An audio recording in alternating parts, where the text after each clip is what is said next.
It's Hey Coach with Tim Simpson, Rashard Collins, and Jamal Mondane. Three coaches and friends talk about sports, life, and everything in between. Hey everybody, how you doing? Welcome to another episode of the Hey Coach podcast. Hey, I'm gonna apologize right off the bat. We've been having some technical issues. We had to get some things figured out. Rashard unfortunately was having some problems with his computer, so don't mind the 4-screen block. It's just something we had to do in order to make sure this team and the show function so perfectly well together. You all know me. I am Coach Tim Simpson, and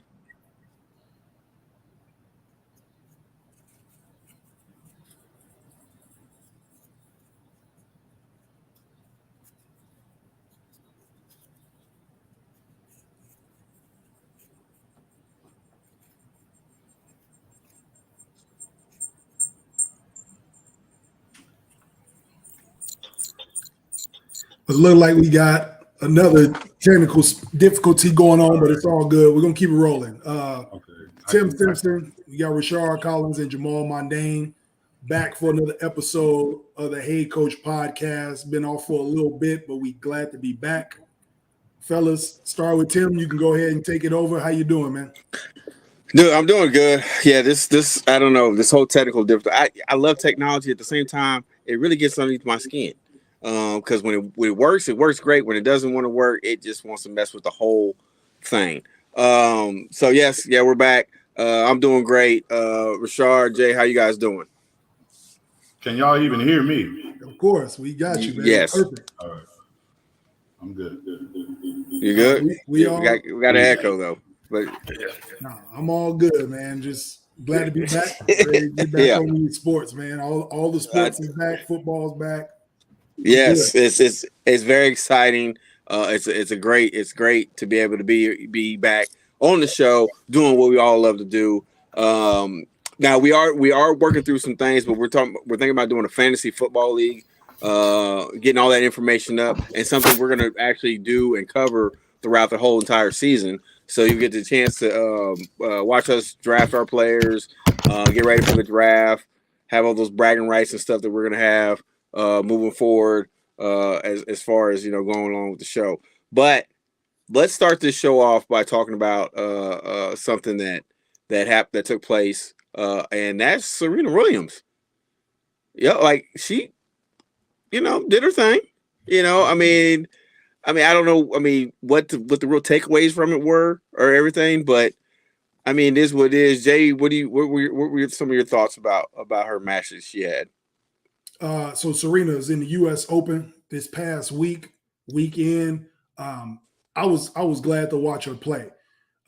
All the big networks was basically throwing her in the grave, throwing dirt on her like she was done. Like if you look at all of the big networks, the day of her first match at the U.S. Open, they're all talking about how are we going to remember Serena Williams? Is she the greatest ever?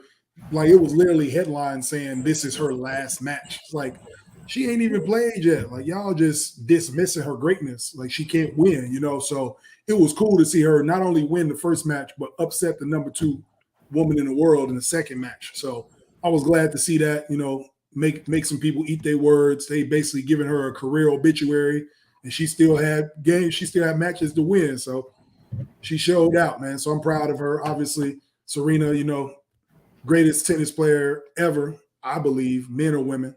That's my opinion. I'm gonna give it to her. All the stuff she had to go through to get to where she was.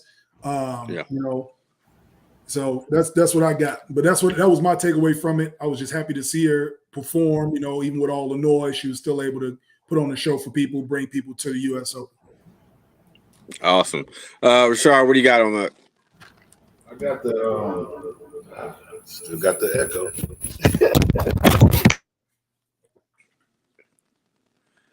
This is the beautiful thing about a live show. Take the good and bad. You are completely muted now. So Rashard's starting to figure that out. Yo, look, my takeaways. I'm right there with you, Jay. As far as that, it's been hard sometimes to watch her, but you gotta also remember she had injuries. Coming back from pregnancy. She had some other health issues and stuff like that. So it's like, what athlete has not gone through that? I mean, look at somebody like Tiger Woods. All the stuff all the stuff he's done, his greatness. And you have to look at that and say, hey, look, he went through all that stuff, still came back, still for the most part playing at a high level. I mean, you got to remember, man, these guys, men and women, put their bodies through a lot of stuff.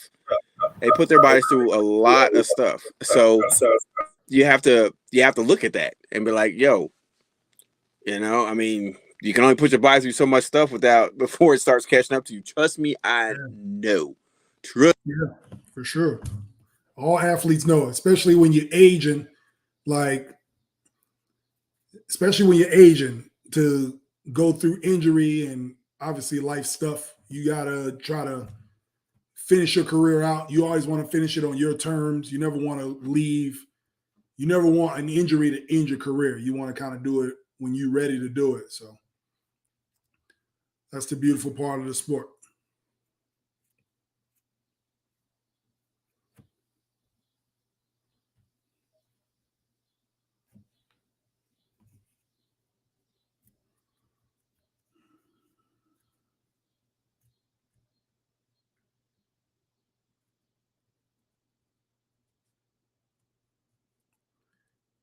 See everybody pushing buttons. We got a lot of muted people, man. Am I good? Y'all can hear me? Everybody can hear me? All right. So while they're dealing with technical difficulties, I'll just go ahead and talk about it. So Serena Williams, just some fun facts about her. Her and Venus, they also do doubles, right? So when they did the doubles, I think they're like 14-0 when they make it to a final in an open final or a major final. They haven't lost the championship. So that was something they kind of highlighted on the big networks too. So it's just good for them to kind of highlight Serena Williams' career as a whole, where she came from, and she's gonna walk off into the sunset. I don't know if she's playing in any of the other majors this year, but it'll obviously be a celebration of her if she keep playing. We'll miss her. Like, she was dominant when she was at the top of the game. Like, it was basically Serena versus everybody else. And, we've been looking for that next person to kind of take that torch from her. I think that's kind of the reason why we don't want her to retire. It's sort of like Tiger Woods. Like when Tiger trying to retire from golf, it's like he didn't really handed the torch off to nobody yet. Like, nobody's really dominated like them in that sport since. No. You get Rory McIlroy will win a couple and Jordan Spieth will win some, and a couple of these new guys, Brooks Koepka, but nobody's just like dominating their sport the way those two individuals did. So that's why it's such a big deal. But it's just good to see her play in the U.S. Open, get in those matches and win a couple, just to let people know, like, I still got a little left in the tank. She probably ain't got enough left to win a whole major. Because it's 2 weeks of grueling, grinding tournament style. But obviously she can put it together if she needs to for a couple nights. So it was good to see. Okay, so my question is this. We've had this talk when it comes to like NFL, definitely when it comes to basketball, dealing with the NBA, how the torch gets passed, from one great player to another. So can we even think of anybody really, if you're talking about, tennis, the tennis world and in the golf world, because you hit on that a little bit, Jay. We're talking about, Tiger didn't really pass the torch off because no one's actually taking up that mantle of being a dominant player. So my question now is like, is this, I guess, a twofold question. Is this good for those sports? Because now you have people vying for that top spot. So therefore you might have maybe more challenging matches whether it's tennis, whether it's golf. You might have more challenging matches because you don't have that one dominant player that everybody expects to win. You're like, every time we come into step on the tennis court, or every time we step on a golf course, we've got, 1 through 10, 1 through 15. That could be any one of these players. So maybe that makes it more exciting. Or does it just kind of take away from it? Because now people are like, well, they don't really have a dominant player. What's really going to draw me to it? So what are your thoughts on that? That I was going to agree, or that's exactly what I was going to touch on. Like, it's good and bad. So for your golf or tennis purists, it's probably great because of the parity, right? Anybody can win. It's going to be more competitive. But if you're trying to draw the casual fan across the world, you need a face for your sport. Yeah. And in an individual sport, if you don't have a face for your sport, like tennis, you can always identify with Serena. Or on the men's side, it was Federer or Nadal or Novak Djokovic, right? Or right. Or for our older viewers, it was Pete Sampras and Andre Agassi. You know what I'm saying? Like, I remember you had some faces that were even rivals. Like if you watched tennis back in the day, it was Pete Sampras, Andre Agassi. Like yes. You know? And then in the 2000s, like nobody could touch Federer. He just crushed everybody. And then you had Nadal come up, and now it's like a Nadal Djokovic thing. So in tennis, we thought Naomi Osaka was gonna be able to take that next step, but unfortunately, things don't happen that way. It doesn't happen. So as a casual fan, you need somebody to be the face of that individual sport. It ain't like a team sport. So I say it's good and bad, but it's always good to have a face of your sport to draw more people in. Well, Rashard, did you get your audio fixed, or are we still kind of limbo there? No. Okay, here's what we're going to do. We're going to keep going. Go back to your other computer. We'll have to just go without seeing your beautiful face, and we'll at least do the audio. Okay, so everybody understands. We need your takes, man. So we need your audio. Your audio is more important. Yeah, you got to give me a reason to pull up the disclaimer. So, if I can't have your voice, man, I mean, I guess I can put the disclaimer on your face or something. But it is what it is. But just go back to the other one. We'll get you back in. We'll get you back in. All right. But get a Google image or something and put a picture up there, man. Yeah. For real. Well, you can do like I do on mine. Because like when my camera's off, I just put the show logo on there. Do it. I saw his comment. No, put an image up there or something, and then do the audio. We need that audio. Oh, we're the lags, guys. We back, baby. We back. Just hurry. The podcast punch is back, baby. I know, man. I forgot my cup, man, but I have another one. So I got two. Yeah, I appreciate that. Good looking out, bro. Good looking. Oh, you got one too. All right, good looking out. I'll make sure I get mine together.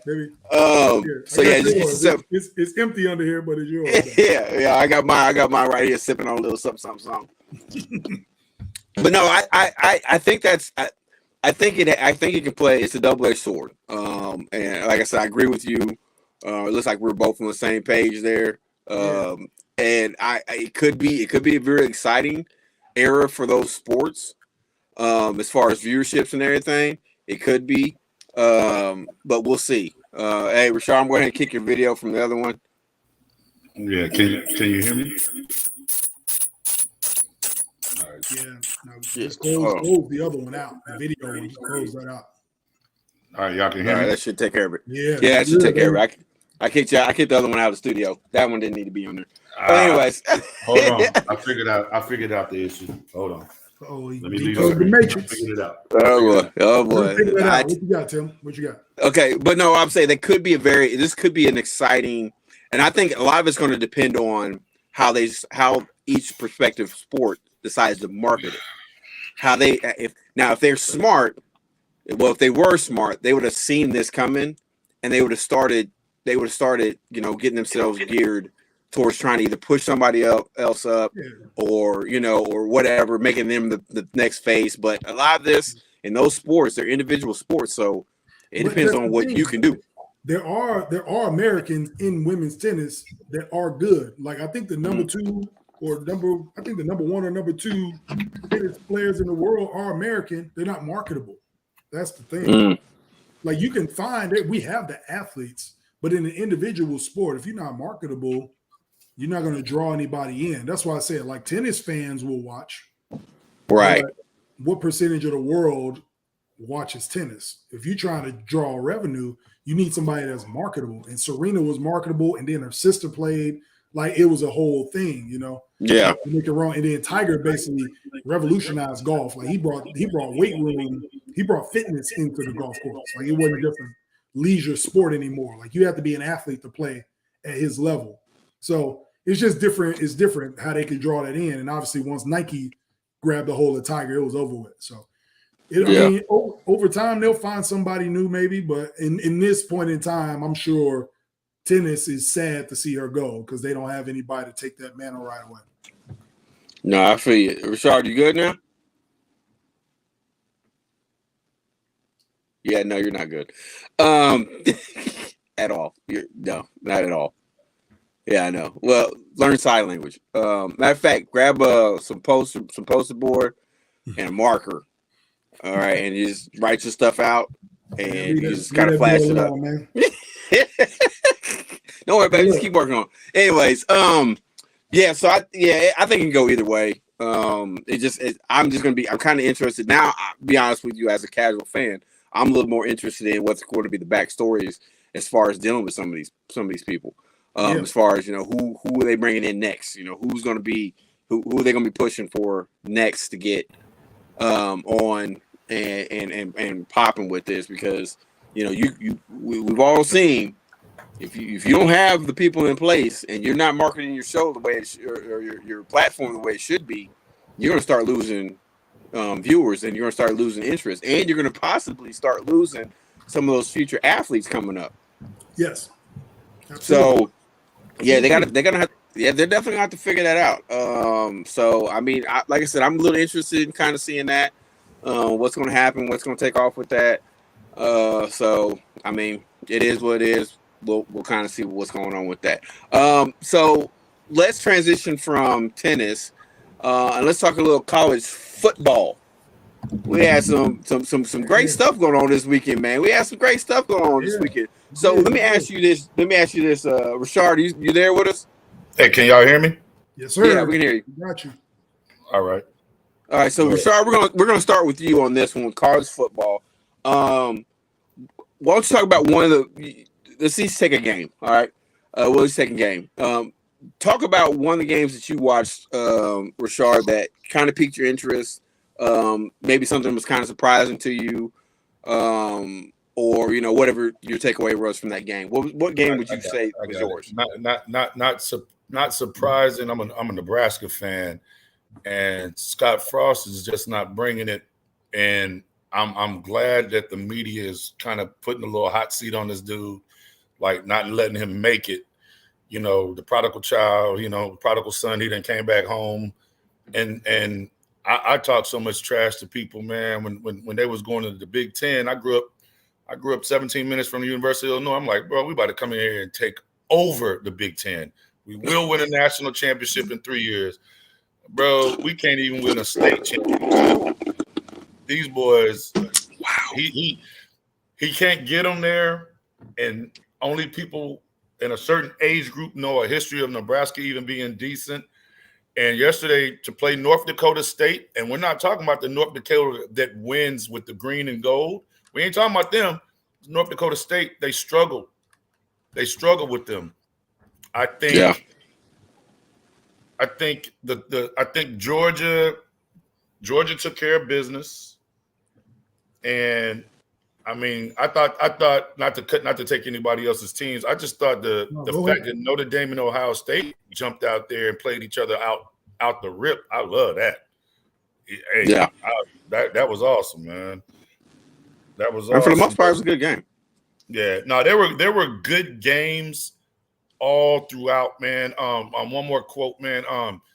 University of Houston's supposed to be a top 24 program, top 25, yada yada yada. They struggled with UTSA, and I mean struggled with UTSA. Like, y'all ain't got nothing to brag on out here in Houston on that right there. Like, yeah, they should. I mean, it was on the road, but still, you shouldn't beat UTSA by 2 points. Yeah, 37-35, 2 points. Ridiculous. Yeah. Jay, what do you got? Man, the biggest thing that stood out to me was the defending national champions, Georgia. Out the gate. First of all, why are they not ranked number one in the country? For another day. But they out the gate. So if people don't know the story, their I think their defensive coordinator, Georgia's defense coordinator last year, got the coaching job at Oregon. So they played Oregon in the first game yesterday and crushed them 49-3. Yeah. Oregon didn't stand a chance. Georgia looked way better on offense. I mean, Oregon ranked number 11th in the country. So it ain't like they played a directional school for their first game. Like, they played a big program and they beat the hell out of them. And they got a 6'7", 270-pound tight end. And this dude is a grown man. I don't know his name, but that dude is monstrous. 6'7", 270. And couldn't nobody tackle this dude. Dudes was bouncing off of him. They got some scary tight ends. The offense looked good. Yeah. The quarterback that everybody was questioning, he looked good. Again, it's the first game, but they made a statement. They made a statement yesterday, playing against a top 15 team in the country. Obviously, it's against one of their old coaches, but they look like they shouldn't even been on the same field with them. So anything to take away, I'm going to say that Georgia-Oregon game, 49-3. I mean, that game was over before the national anthem, man. It really was. Georgia got some monsters over there, and that defense reloaded too. So we'll see what they look like in the SEC. Obviously, Alabama's Alabama. I think they're the heavy favorite to win it all, but Georgia look feeling like they disrespected, like they ain't just win the ring or something. So it'll be interesting to see how that plays. You know what's so crazy? I completely forgot. I keep, we are. I'm programmed for every other year. Clemson, Alabama. I got a homeboy, diehard. Grew up in Illinois. He Georgia to the T. Yeah. And he was like, man, you coming to the game? I'm like, bro, I live in Houston, Texas. That game is in Atlanta. I'm a Nebraska fan. I did not realize them boys had won a national championship, or I forgot up until 2 weeks ago. I'm looking like they beat Alabama down too. They beat them down. They didn't skate past them. They beat them. Right. It wasn't look. If y'all are like me, I can't name no Georgia running back, quarterback, receiver, lineman, or defensive back on the squad, and they just won the national championship. Back in the day, you would know the quarterbacks, the so and so. I mean, that's just me. I'm not speaking. You know what I'm saying? It's like you ain't wrong. They won the national championship. I don't know how many people got projected to the league after that. They hold defense pretty much. Yeah, you get what I'm saying? That ain't no lie. Like they hold defense was in the draft. So that's got to be why they ranked where they are. But who is ranked number one? Alabama. Alabama 1, Ohio State 2, Georgia 3. Yeah. Oh, okay. Well, I mean, that's kind of good for Georgia because somebody gonna jump on Bama. That's gonna drop them. It's gonna be one of them. You know what I'm saying? So yeah, the rankings don't mean nothing. No, they don't. No. They don't. And my thing is this. And my thing with all this is like Alabama keeps getting ranked number 1 mainly because of their name and their coach. Yeah, and the thing is I'm not saying Alabama's not good. I'm not saying that, but it's like where did we go from back in the day where you just win the national championship? You know what I'm saying? And before we evaluate all the class drafts and all that other stuff, recruits and all that stuff, you win the championship the year prior, you're number 1 until you get knocked off. I don't know. Here's the thing for me though. Yeah. For rankings, college basketball and football. I don't take college football rankings serious. No, I'm with you. Listen, I don't take them serious until Halloween. I don't take college football rankings serious until Halloween. And I don't take college basketball rankings serious until New Year. Yeah. I don't care. No, January, no, you're 100% right. Yeah, you're 100% right. But what I'm saying is, like, I can get like what Rashard said. He's like Georgia played like they had a chip on their shoulder. Like, yo, we just won a championship, and y'all got us ranked 3rd. Right. Okay, let me show you something. Because, like I said, out of those, the teams that played, because you had let's take the top 3 teams that played. Okay, you had Alabama number 1, Ohio State number 2, and you have Georgia number 3. Mm-hmm. Out of all 3 of those, to me, the most impressive win, if you talk about from start to finish, really honestly was the Georgia game. Right. Because Alabama's playing Utah State. I mean, come on, really? They're playing Utah State. That's not a challenge whatsoever. Okay, Right. they won that game 55-0. Ohio State, They beat Notre Dame. they shouldn't. Yeah, and Notre Dame's they're not a bad squad either. Don't get me wrong. What I'm saying. Notre Dame. Don't forget Florida State playing LSU right now. Yeah, they were up 10. They were up 10-7.5. And then Ohio State defense kind of won today. But Georgia from the coin toss. Yes. Game was over. That game was over. They dominated them. Yeah, they got. So that's why I'm. Go ahead. No, I'm gonna say Georgia. They steadily kept a program that was about to be relevant, bro. Yeah. You know what I'm saying? They really quiet as kept. That's funny. Hey, don't forget. Don't forget LSU and Florida State playing right now. Oh, that's right. Yep. On ABC or ESPN. They are playing. It's live. Georgia's program is solid, man. And is Clemson going to completely fall off, or is Clemson going to be right there? When I say completely I don't know. fall off, I mean like 2 weeks from now, not even in the top 10 type deal. Clemson, I don't know. I don't know what they're going to do.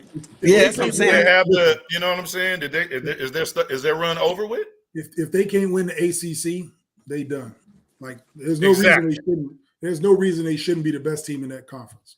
Because God doggone North Carolina let Appalachian State put up 60-something points.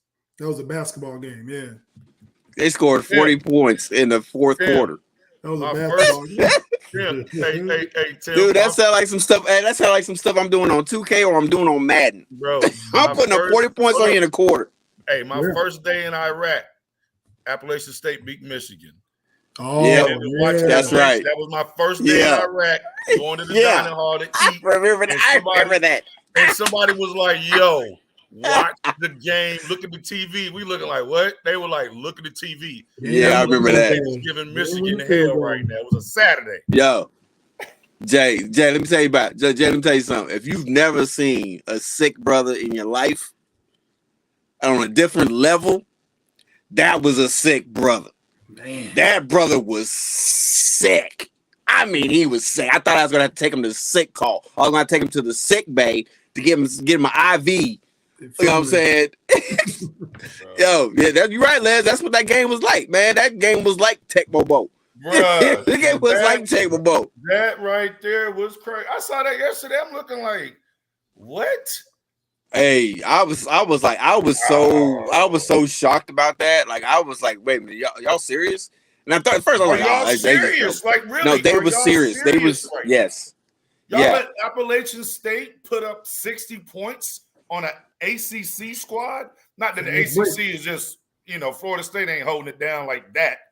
But come on, bro. North Carolina, this is what y'all doing? I'm hearing you, bro. Okay, so that being said, we've got, virtually a week into college football, right? So, okay, let's take a look because we had let's see, who's ranked number four right now in the country, because I don't think they played this week. Were they idle in the first week? I think they might have been idle. No, there's somebody that played, because that's played. Hold on. Yes, they played. Whoever you looking for, they definitely had to play. No, Clemson plays. No, Clemson plays. Yeah, they play tomorrow. I think they play Georgia Tech tomorrow. Okay, they play Georgia Tech tomorrow. So they didn't play. That's what I'm saying. So we haven't seen Clemson yet. Okay, but we saw Alabama, we've seen Ohio State, we've seen Georgia. Okay, we also saw Notre Dame, who was ranked the 5th. So you got the top 5 right there. So without Clemson right now. And we'll see more of them tomorrow. Who right now I'm looking at, if we're looking at the top 5, we're saying let's say the top 5, these are the guys that are definitely going to be there at the end of the season. Okay, we're writing them in at, let's just say perfect world, top 5 automatically in. Who rounds out? Let me go ahead and jump in, because I'm just going to go with Alabama, Ohio State, and Georgia, because Clemson ain't going to do nothing. And Notre Dame ain't gonna. Those are the two. That finishes after 5. After that, you got A&M, Utah, Michigan, Oklahoma. We're not impressed with none of them squads. Oregon just got the brakes beat off them. They number 11. Like, Alabama, Ohio State, and Georgia. Them other two gonna flip flop throughout the weeks. I didn't realize LSU wasn't even ranked. Yeah. Ain't that crazy? Like, I'm excited to see football tonight, and these boys are not even ranked. Look how that don't matter. That don't matter till Halloween, man. That don't matter till Halloween. Process this right now.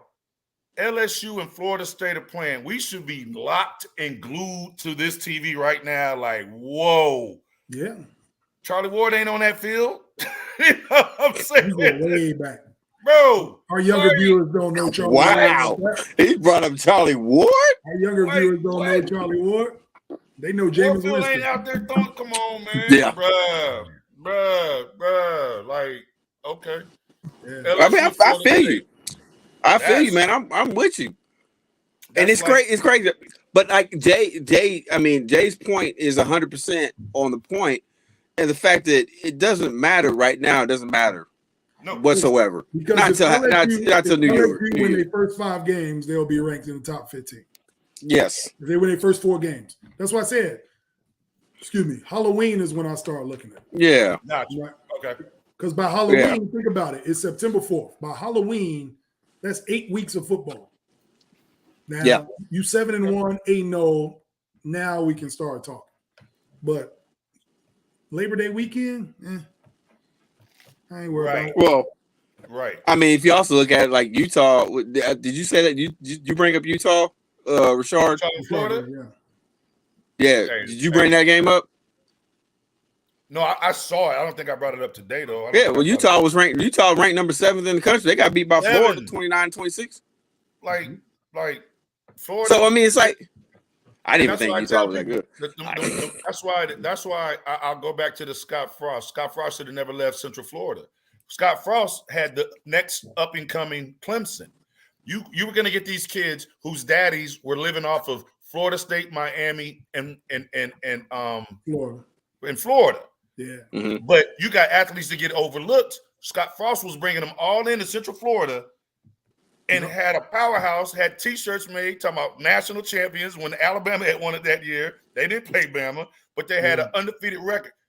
I get it. The prodigal child, go home, go back to Nebraska. He didn't do nothing. He screwed himself because he was about to build the next Clemson because Clemson really came out of nowhere. Clemson is just a program. Clemson doesn't produce like – nobody's scared about Clemson ACC basketball. Nobody give a damn about that. Don't nobody give a damn. Clemson football? Okay, who? Really? All right. Now you put some receivers in there, but you just within people who we're older. So we'll give Clemson the last 7 years of truly being relevant. But besides that, Clemson football, man, get the hell out of here. No. All right, hey, look. We're gonna take a quick break, okay? I have one more question. I have one more follow-up question I want to ask guys about college football before we move on. But we're gonna take a real quick break. Real quick, Rashard. Break. No way. I'm about to drink beers and put my feet on. Hey, I kind of like this block screen. Anyway. This block screen is all right, man. I ain't really that mad, baby. The video ain't on anyway. I ain't that mad. But we're gonna take a real quick break and we'll get right back to more Hey Coach.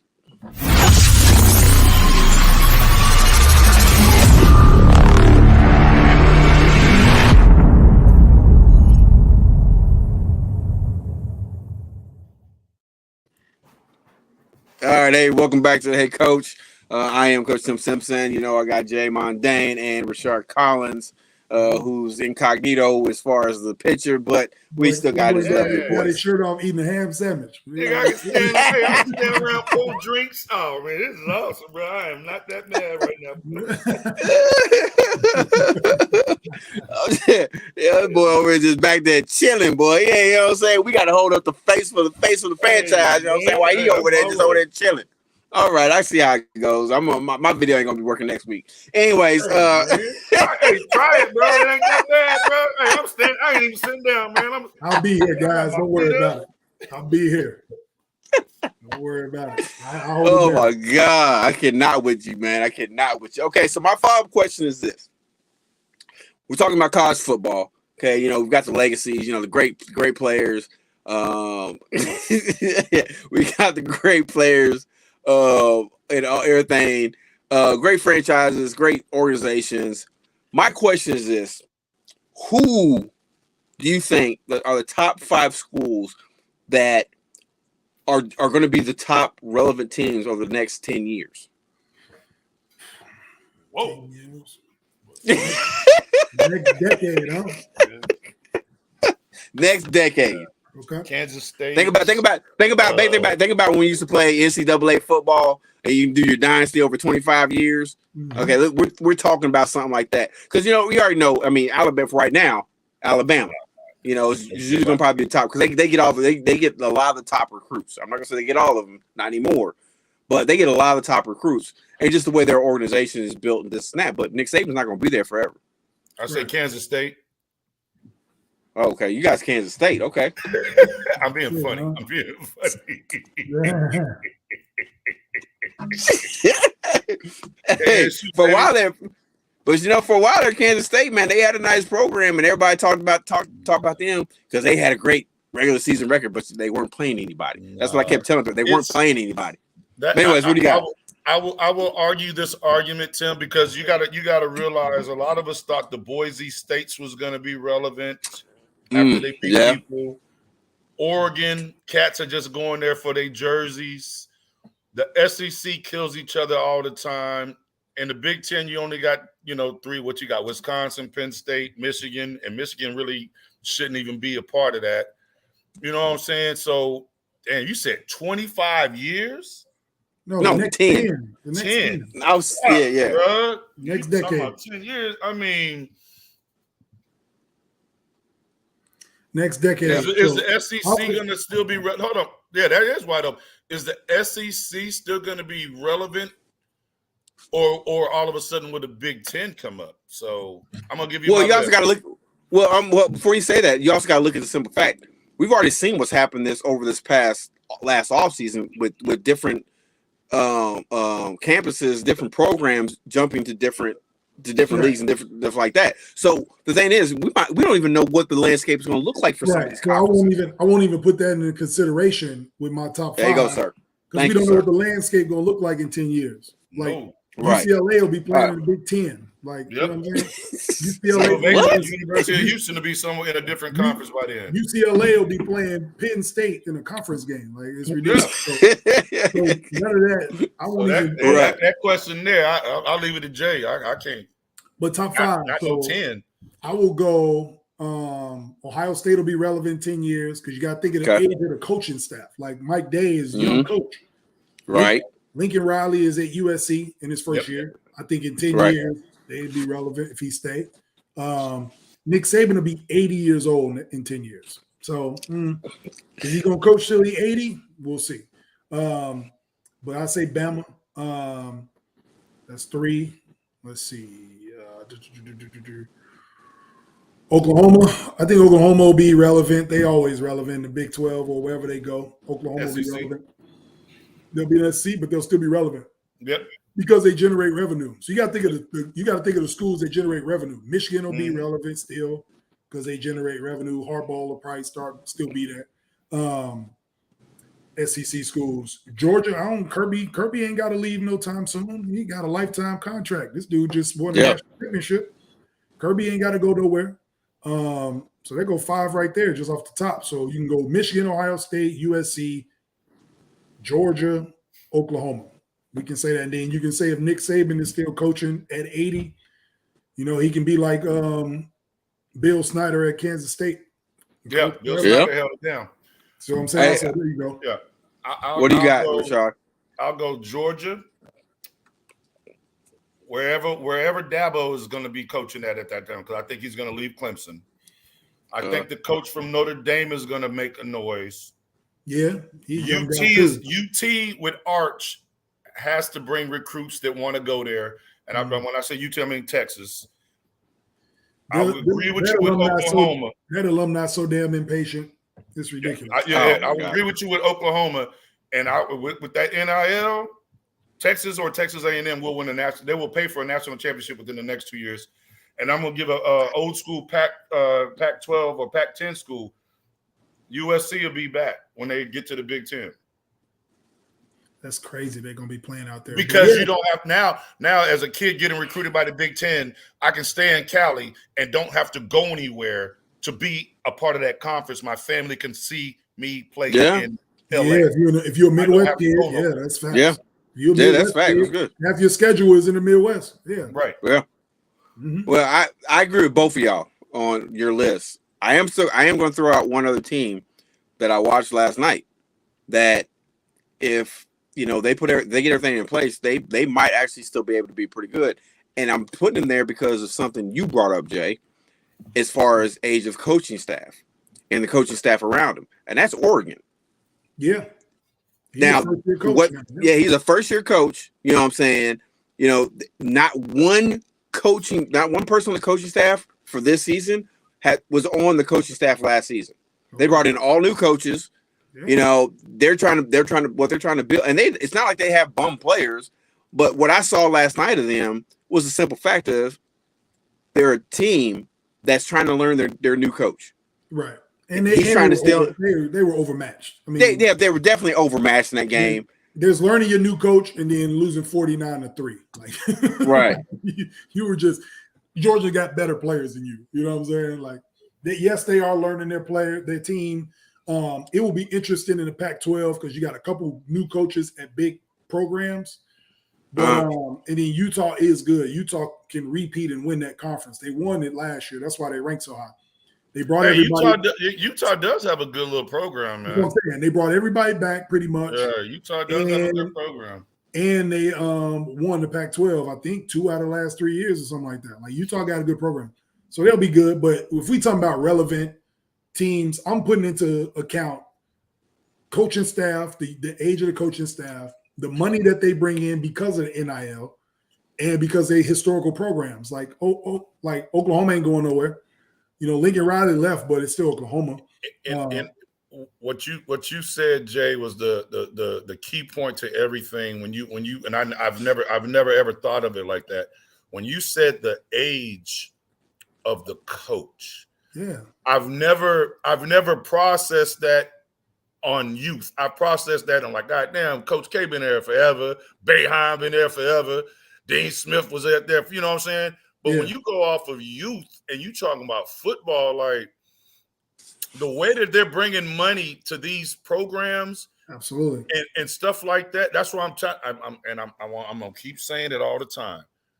Texas A&M and University of Texas are gonna pay for a national championship. Y'all, with Arch coming, if I'm a top receiver, bro, there's no way in hell. And he might not be, because I think there's a kid out of Cali that's one of the top rated quarterbacks, a black cat. Yeah. There's no way in hell I'm not about to try to attach myself to Arch Manning. Right. There's no way in hell. I'm coming to Austin. I'm going to play. And you talking about young coaches, bro, NIL money, like Les said, NIL is going to really, really make a difference in this, because it's going to be big bank take little bank, bro. I mean, hey, all the tech companies from California are moving to Houston. I mean, Houston and Austin. They moving to Texas. All the tech companies. You got the land and cattle. You got the oil. And I'm an alumni from UT. Tim and Jay are the top 2 receiver and quarterbacks. Guess what? Does your daddy? All it is blue chips on steroids. Does your daddy need a tractor?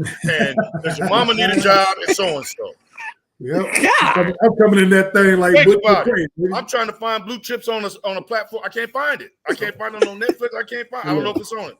I'm coming through. You might go to the Walmart. You might have to go to that Walmart. You might go to that Walmart dollar bin. In the little bin for the dollar bin. Yeah, you might have to go fishing for that bad boy. That's it. They don't nowhere, man. Bro. That's everybody saw this coming, and I love it. I know this is off topic. I love the fact that they cut the middleman. Ain't got to be the middleman no more. He can be the front man. Right. I had the money. I graduated from UT. I got all this paper. I got the skybox. I can give Jay Mondane. Boom, Jay, what you want? You live in Florida? Man, Miami ain't been nothing. Vince Young done won the championship since Miami. Come to Texas. Come to Austin. Look at this flat. Look at this apartment we got you. Oh, you can't fit in a Tesla? Here come this Escalade. Let's go. Yep. I can fit in Tesla. Are you saying we don't have to worry about the middleman no more, bro? NIL will change a lot in the next 10 years. Boys. Oh yeah. The NIL will change a lot. So that's a good question. Okay. Yeah, I'm glad you guys, were able to take that with you. Yeah, and let the church say amen. Appreciate it, guys. Appreciate it. All right, so let's it's all good. It's all good. So let's transition into NFL now. We talked college football. Let's talk about NFL Week 1 matchups. All right, so we got a slew of games going on here. Okay, So you got your Thursday night game, and then you got a whole bunch of games on Sunday, and then it's capped off with our Monday night game. So I'm gonna go through some of these matchups. I'm gonna go through all the matchups that are going on from Thursday to Monday Night Football. I want you guys to pick maybe one or two games that really going to interest you, and that you really want to see. So the first game is we got the Buffalo Bills going against the defending champs, the Los Angeles Rams. That's going to be Thursday at 7:20 p.m. Then you got the Eagles playing the Lions. Thursday night is the Bills and the Rams. Sunday, we start off with the Eagles playing the Lions. Then you have the 49ers playing the Bears, the Steelers and the Bengals, my Patriots and the Dolphins, the Browns and the Panthers. You hear about that every week like the Raiders? No, I'm not. No, see. First of all, Jay, you know me better than that. I'm not gonna be like Rashard. You know what I'm saying? I'm bringing up the team. I'm only gonna bring him up when we talk about him. When we're talking about him, I'm not gonna be bringing him up every single freaking time. You know what I'm saying? Like the freaking Wildcats, Kentucky Wildcats. Anyways, Browns, Panthers, Browns, Panthers, Colts, Texans. You have the Saints and the Falcons, Ravens and the Jets, Jaguars and the Commanders. Who? Yeah, exactly. Packers and the Vikings. That arena football? I know, right? That's what I thought too. The Commanders. I could have sworn there was a Commander team in arena football. Giants, Giants and the Titans. Rashard's Raiders and the Chargers. Rashard's Raiders, baby. Yeah, we got the Chiefs and the Cardinals, the Bucks and the Cowboys. I'm still talking about them. Capping off on Monday night with the Broncos and the Seattle Seahawks. So there's your rundown of what's going on from Thursday night until next Monday for Monday Night Football. Which games are you guys looking at that kind of pique your interest? And what are you looking for from them games? He said all. Bro, hey, and let me cut you out, Jay, because I know you was about to speak. Bro, to end the first week with Denver versus Seattle? Are y'all serious? Yes. Bro, are y'all serious? Then you got to go look at Cleveland, Carolina. And the Panthers, yes. Come on, man. Let's just... They know what they're doing. That's crazy. Hey, whoever set the schedule up knew exactly what they were doing. That's a great way to get everybody to the TV, boy. Bro, exactly. Like San Fran and Chicago, you got to look at two young quarterbacks trying to get their break, trying to win that fan base. All of them. All of them, bro. Hey, and they say Tom. Hey, what Lester said? They say Tom Brady having marital problems. That's irrelevant. That's crazy. But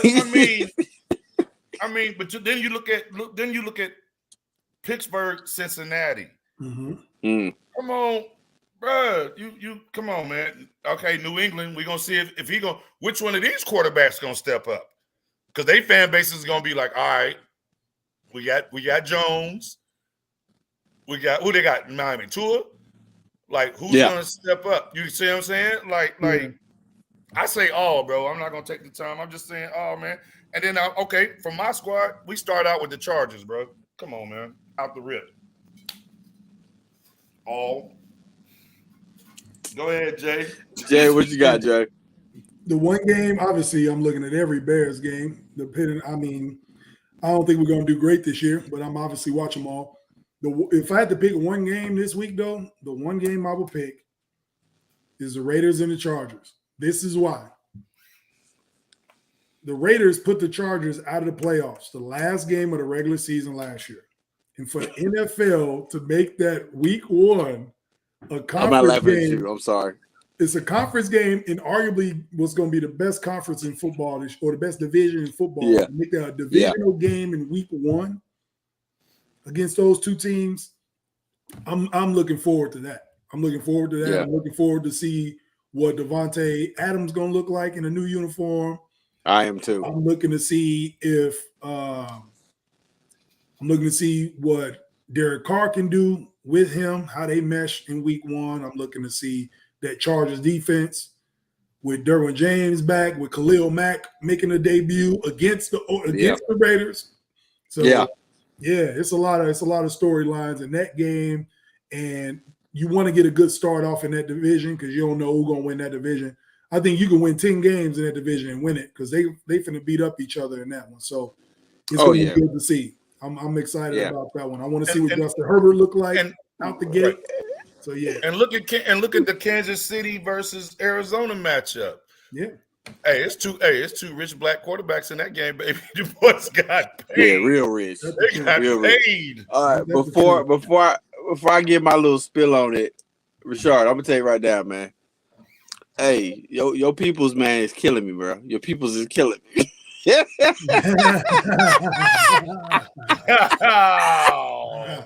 Uh-oh. It got personal. Yo, not the clappings of the cheeks. Both of them brothers got good taste, man. That's a beautiful woman, man. Both of them brothers got good taste. I ain't knocking it, man. I ain't knocking it. He said Tyreek Hill is on the clock. Come on, let's go.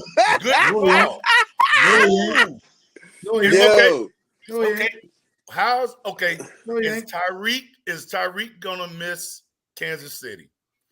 They gonna miss each other. But let me respond to that comment.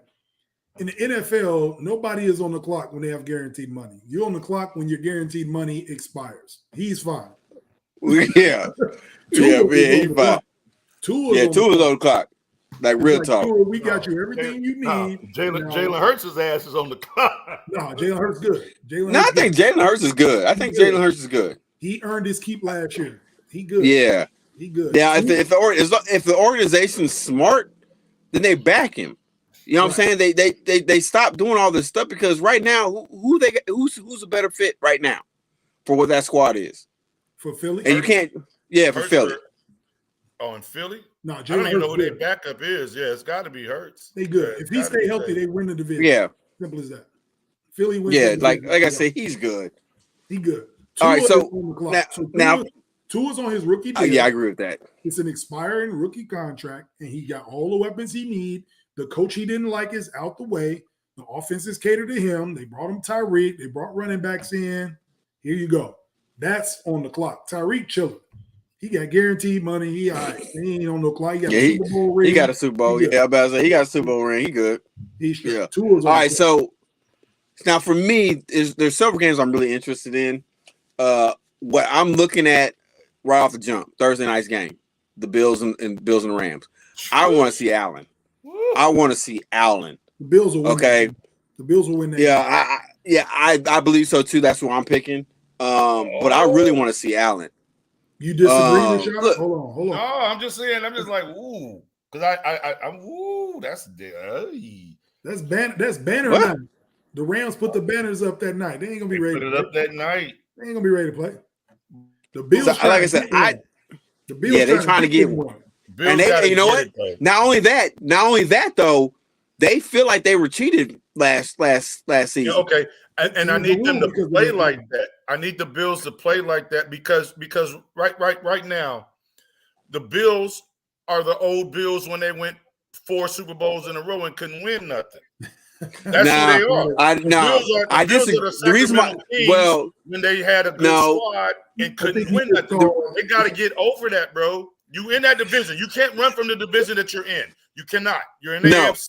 You're never gonna. You're right, and I get you. You know what I'm saying? So I'm with Jay on this.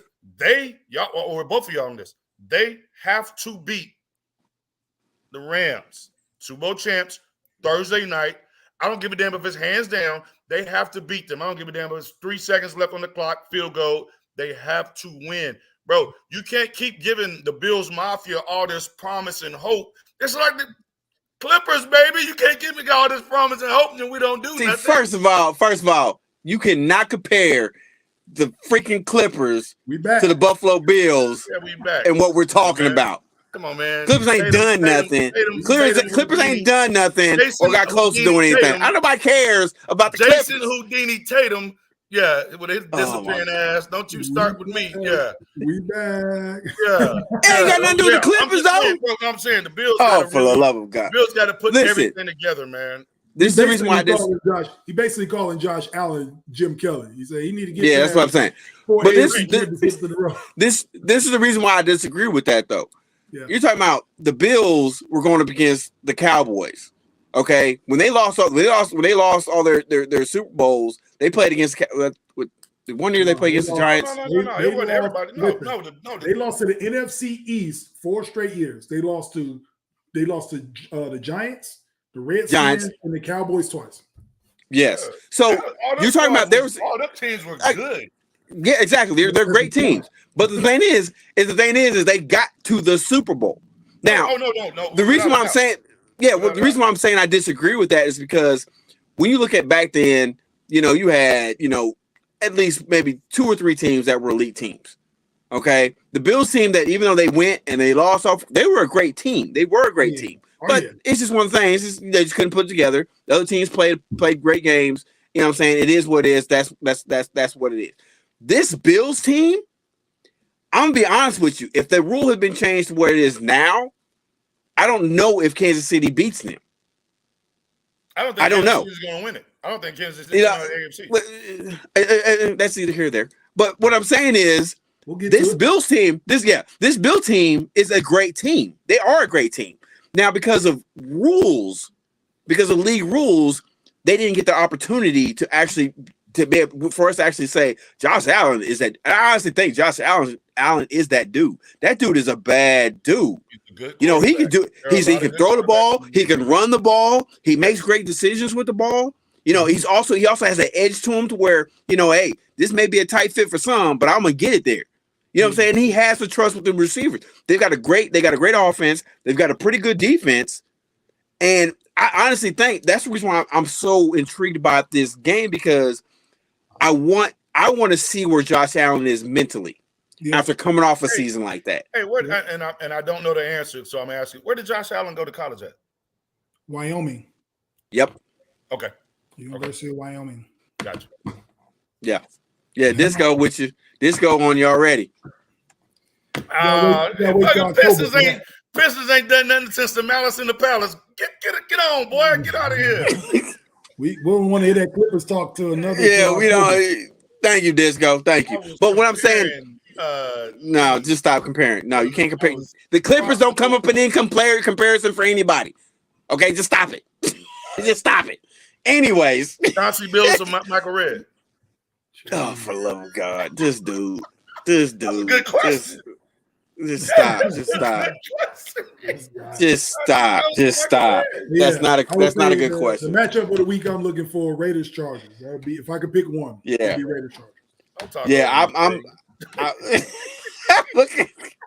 I'm liking that. I'm liking that one as well. Like I said, as far as if I'm looking at like I said, one player, it's that Bills game against the Rams. I'm looking at Josh Allen. I want to see what he's going to do. But if I'm looking at an overall matchup, I'm kind of intrigued by the Broncos Seattle game. Yes. I'm kind of intrigued by that. Like, how's Russell going to play coming back to Seattle for the first time? What's the crowd going to? How's the crowd going to react? Out the rip. You know what I'm saying? Like, like what's going on with that? But I'm gonna tell you another thing is I'm kind of That might be the only game Seattle win this year. They so bad. Damn. They are bad. They really are bad. Might be the But only game they win. that Tampa Bay Cowboys game. Seattle. He's talking about. Yeah, you're right. That's gonna be an emotional game. They might pull it all together. Very emotional. They might Russell, nice guy. They might pull it all together and win 10-7. And Russell, nice guy. He's just gonna hug everybody, dap everybody, speak to the equipment manager. He's gonna speak to the equipment manager. Sierra gonna be out there pop locking on everybody. Man, gonna do the halftime show. Sierra do the halftime show. Hey, the NFL, they was crazy with this schedule, bro. Yeah. But I'm also this schedule. I'm loving it. I love it. I love the schedule so far. You got Green Bay and Minnesota playing in week 1. Like, yeah. Really? But another game I'm also looking at is the Tampa Bay Cowboys game. I'm kind of interested to see what week 1 last year. That's crazy. Yeah, but that's nothing that gets me. I'm looking to see first how Tom Brady's gonna come through with all the adversity that's been going on this offseason. Right. How he's gonna come and bless you. I'm also looking at, everybody talks about this Cowboys team, this and that. And once again, the memes have already started. This is our year. Yeah, y'all said it the last decade. I hate saying this, but the Cowboys, they actually have a very, very good team.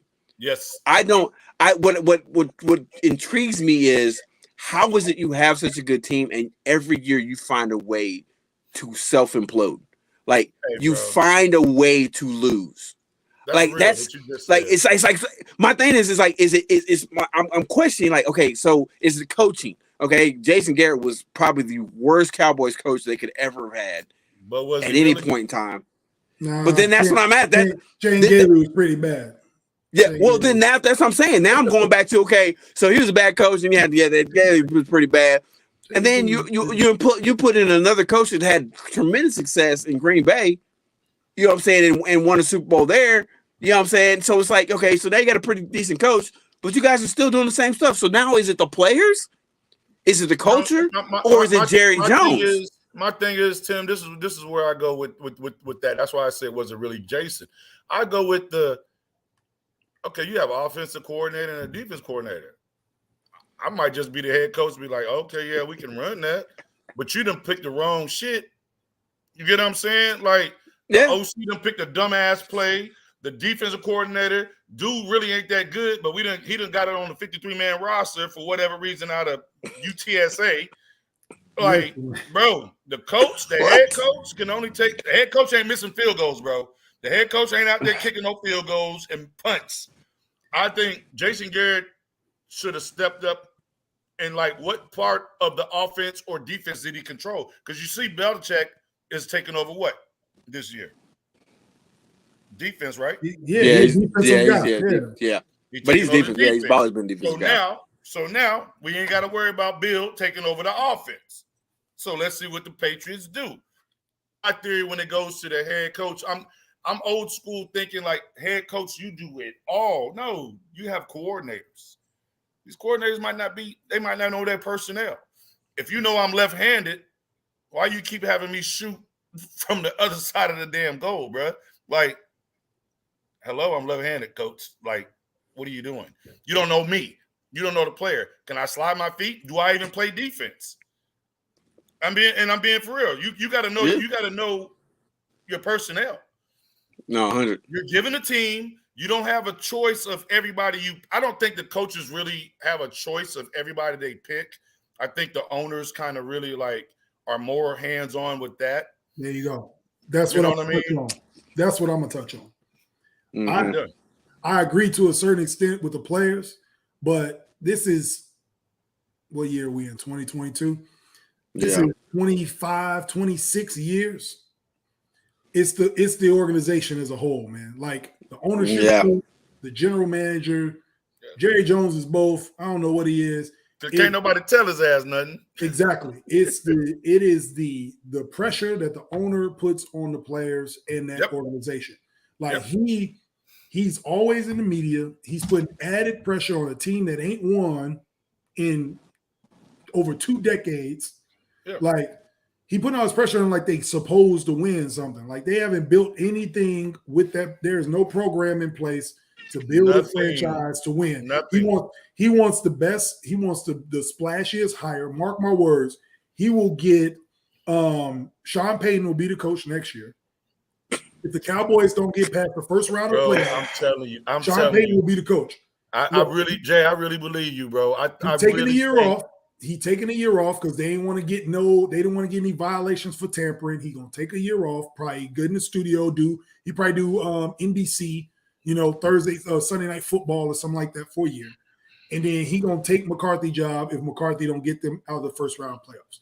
They gonna put so much pressure on these players to win as if. Because they all they do is talk about, well, this is how he was in the 90s. The players that's on the team now weren't even born the last time the Cowboys won. Exactly. So chill out. Like, hey, hold up, Jay. Jay, hold up. I'm gonna hit you with the church thing real quick. Yeah. Let them you know what I'm saying? Yeah. Let them build their own. Preacher. Let them build their own legacy, man. These players wasn't even born, and they talking about, oh, y'all riding the shoulders of Michael Irvin, and they probably don't even know who Troy Aikman is unless they. Yeah, like, who? That's what I'm saying. Troy Aikman. Troy Aikman was that one to pump my gas last week. Exactly. Bro, you're right, bro. And the fans in town, all the fans and all of the ownership group is talking about, this is the year. And the Cowboys gonna do this and that, and they not. They got good individual talent, but they don't ever put it together. Anytime there's any adversity, the media blow it up, and all that seep into the locker room. Now, when it comes to Tom Brady, he can handle any pressure. I mean, this dude done been through Spygate, Deflategate. I'm sure he can handle Giselle Gate. He'll be all right. Yeah. Like, Giselle Gate. Giselle can get on. Yeah, Giselle, I'm not gonna struggle with that. He can handle Giselle Gate. Put me on child support. Yeah. We don't see that thug in Tom Brady. We trademarking that. Around get on child support. He gonna cuss Giselle out like we trademarking Giselle Gate. We trademarking that. So I don't hear no other network talking about that. Giselle Gate. This year, millionaires having problems. Problem about what? Did the nanny pick little man up or not? What's the problem? If you've been married, you've had an argument with your wife. All right. Exactly. Millionaires. What problem? Yeah, we taking the Bentley or the doggone Porsche. What we doing? I'm trying to tell you, fam. I'm like, man, come on, man. It is what it is. Tom, you a goat. Yeah, let that have been Justin Fields. Fines. Yeah, Tom's just taking a couple of days off. Justin 5 minutes late to practice, he get $150,000 fine. Like, yo, you gotta earn your stripes, baby. You gotta earn your stripes. I look like I got more stripes than him, bruh. I love it. Okay, so all right, so let me ask you guys this question then. We talked about, some fool. Shut up. Shut up. Oh, next time your camera don't work, you ain't on the show. My contract says I'm on the show, baby. I'll be the dude. Oh my God! Just stop it. Okay, so I'm gonna add, let's play buy it or sell it. Okay, we're gonna play a new game called Buy It or Sell It. Let's do it. All right. So Jay just brought up something that I was like, that's actually kind of crazy. So we're gonna play a new game called Buy It or Sell It. We're gonna start off with one of the comments that Jay had made about Sean Payton. Okay. So my question is this. All right. Are you buying or selling Sean Payton being the next head coach of the Dallas Cowboys? We'll start with you, Richard. I would say buy, but Jerry's kind of slick with it. It wouldn't surprise me if it was like somebody random, but I'll say buy, but he got to bring a Super Bowl within how many years? I'll give him 3. Dak depressed. I mean, he's got to. You you bring him there because he's had history there, but you bring him there to be relevant, or you bring him there to win. Jerry bringing him there to win the Super Bowl if he gets there, right? He's there to win the Super Bowl. That's what Jerry wants. Look, I'm gonna be honest with you. When it comes to Jerry, I don't know what he wants. Like, I don't understand. Like, he's to be relevant. Yeah, I think that's what. You know what? I agree with you, Jay. You know what? Now that you're saying that, I see that. I see that. What, now. I hear you. Because the credit. He wants the credit. Right. The credit. And I see that. And I'm not being. That makes much more sense. I'm not being funny, but I did hear this on a show like 4 years ago. He wanted to be. He wanted to mirror Al Davis, man. He wants the credit, man. He wanted to do like Al Davis. I'm being for real. He ain't no Al Davis. He ain't no Al Davis. Jimmy Johnson out of there back in the day, man. It was just ego. He wanted to be like Al Davis. Like what? Yeah, he ran. Come on, bro. He ran Jimmy up out that thing. He couldn't take Jimmy Johnson being the face of that franchise, winning Super Bowls. He wanted all of it. He wanted all the praise. He wanted to be because of him. I'm buying it. To answer the question, I'm buying that Sean Payton will be there next year. Sean Payton will be. And what's going to be crazy is the Cowboys season, anytime the Cowboys lose a game, that's going to be the topic of discussion. You know, when are they going to start looking at Sean Payton? Is Sean Payton looking to come in and take Mike McCarthy? Is Mike McCarthy on the hot seat? It's going to be week 3. They'll be 1-1 or whatever. It'll be week 3. Is Mike McCarthy on the hot seat? Cowboys lost a game. Like, it's going to be crazy all year. And all that stuff into their locker room. Hey, hold on. Hey, Jay. Prop bet. Who is the coach Thanksgiving Day? Mike McCarthy, Sean Payton? No, it's Mike McCarthy. I'll take Mike McCarthy. They're going to ride him out for I don't think they're going to do anything. I don't think they're going to do anything this whole year. Yeah, they'll write him out for the whole year. Looking at their schedule, they're going to be good. Like, they're going to win games. I think they have a nice squad.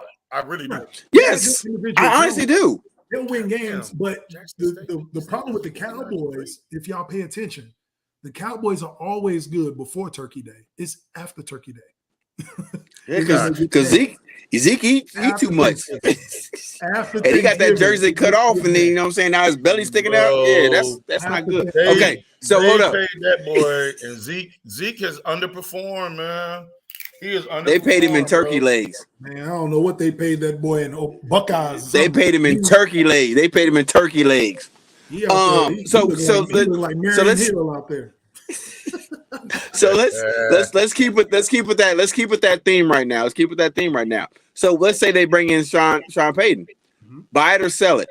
Is Sean Payton the answer to the Cowboys' problems? No. If Jerry Jones moves out the way, yes.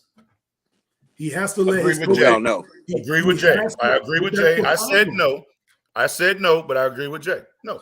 He has because all it is another, and I'm going to bring a team that I like. All it is a Scott Frost situation. Bring him back. Peyton was there before. Mm-hmm. That's all it is. I don't think if Jerry gets out the way, just like Jay said, then I think Sean will be able to be like, all right. He won't get. I can make this happen. Credit. You had Bill Parcells coaching your franchise. Bruh. Parcells. And you didn't like him because he wanted to control the team and you wanted to control the team. If I'm going to do if he steps aside and let Sean Payton do his thing like he did in New Orleans, yes, they will be successful. But he can't get out of his own way. Jerry Jones can't get out of his own way. So buy or sell Jerry Jones getting out of his own way, I'm selling it. So think about it, y'all. Okay, so wait. Hold on, Tim. Hold on. Give me 2 seconds. Think about it. 1, 2. How many owners in the NFL do we know? You get Crafton Jones. Crafton Jones. Jerry got his little face all into him and the Patriots. We don't know the other owner. Everybody else is chilling. Yeah, that's 100%. I'm saying. Hey, look at me. What the man, boy? He can't get out of his own way. Okay. So keep him with that theme. All right. And I already know y'all both buying this one. Is Jerry Jones the biggest problem in Cowboys franchise? I couldn't even get it out. I couldn't get it all the way. Oh man! Trick question. Yeah. Is there a follow-up to this one? I mean, I think we all agree that Jerry Jones is 100% the problem. And unless you're living on a rock, or unless you really don't pay attention to sports, especially football in general, you could see that coming from the start of Jones or Johnson, the Jimmy Once Johnson, he got rid of that Jimmy. Jim Johnson. It was like because after he got rid of him, I was like, "What are you doing?" Everybody was like, "What are you doing?" Mm-hmm. Now, Mike McCarthy ain't above reproach, so to speak, either. Like he done pissed away some games with some bad play calling at the end. But overall, as a franchise, yes, Jerry Jones can't get out of his own way. So but I wouldn't be surprised next year on the Hey Coach podcast if we in season 4, something like that. I wouldn't be surprised if we're welcoming Sean Payton. Yeah. In new news, we've got Sean Payton join the Dallas Cowboys. Exactly. Thank you guys for humoring me with that new segment, Buy It or Sell It. We'll probably venture off on that quite frequently here over the next few episodes. What were you about to say, Rashard? I'm still waiting to see who's going to be the quarterback coach Thanksgiving Day for the Cowboys, man. Jerry Jones. It's gonna be Jerry Jones. Jerry Jones is gonna take over the coaching. Could you imagine if he was like, I could do a better job. I'm gonna go ahead. They would murder that dude that Monday on ESPN so bad. Oh my goodness! I can only imagine what Stephen A. would be saying. Oh my! But Jerry go down there to my state in Oklahoma. Jerry don't know Arkansas. Jerry don't give a damn about that. Oh yeah, all right, hey. It'd be ugly. All right, hey, we're gonna take another quick break. When we get back, we got some more news we're gonna talk about. I think we're gonna jump over into the NBA. So please stay tuned and get ready for some more Hey Coach. Back after this.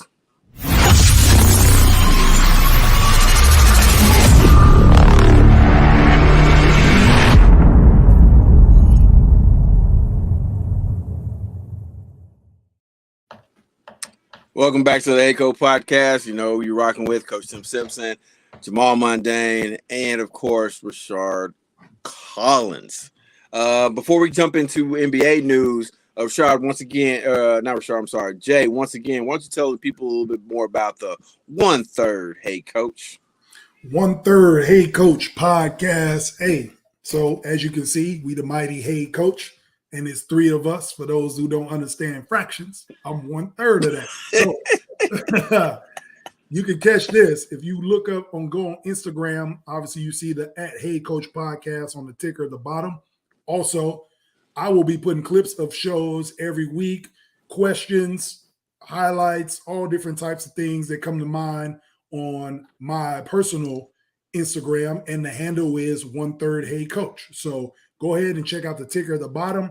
You got Twitter at Hey Coach Podcast. Also follow us on Instagram at Hey Coach Podcast. But if you want to just see me, it's 1/3 Hey Coach. Like I said, there's clips of the show. There's clips of the shows in the past, some bloopers, funny stuff. I let you know, I kind of give you some insight on what we're going to be talking about next. I have questions on there, kind of polls for the week, what you think of this and that. I kind of do fan appreciation as well. So go ahead and check it out, man. 1/3 Hey Coach. Most definitely. And like he alluded to down there at the bottom of the ticker, you got our podcast social medias, you got our Facebook page at Timothy Rashard Jamal, Twitter at Hey Coach Podcast, and Instagram at Hey Coach Podcast. Yes, you can also catch us on our Anchor if you want to listen to the audio if you're traveling down the road. Catch us on Spotify. We also will be on Apple Podcasts, Google Podcasts, Breaker, Radio Public. There's so many different ways you can listen to the show. But yeah, so you know we all we got. You know, we up in here. But yeah, go to anchor.fm /Hey Coach T to catch all of the latest stuff. So, gentlemen, we've got to journey over into the world of the NBA. Now, there's some things that have been going on, you know, some things that have actually happened, some things that haven't happened that people are still speculating on. We're going to talk about a few things. one of the biggest stories I was going to lead off with was Patrick Beverley joining the Los Angeles Lakers. But I don't think I'm going to lead off with that story. I want to lead off with it's kind of a hypothetical, but kind of it's already been put out there. So we're kind of waiting to see what happens. Carmelo Anthony thinking about going back to the Knicks.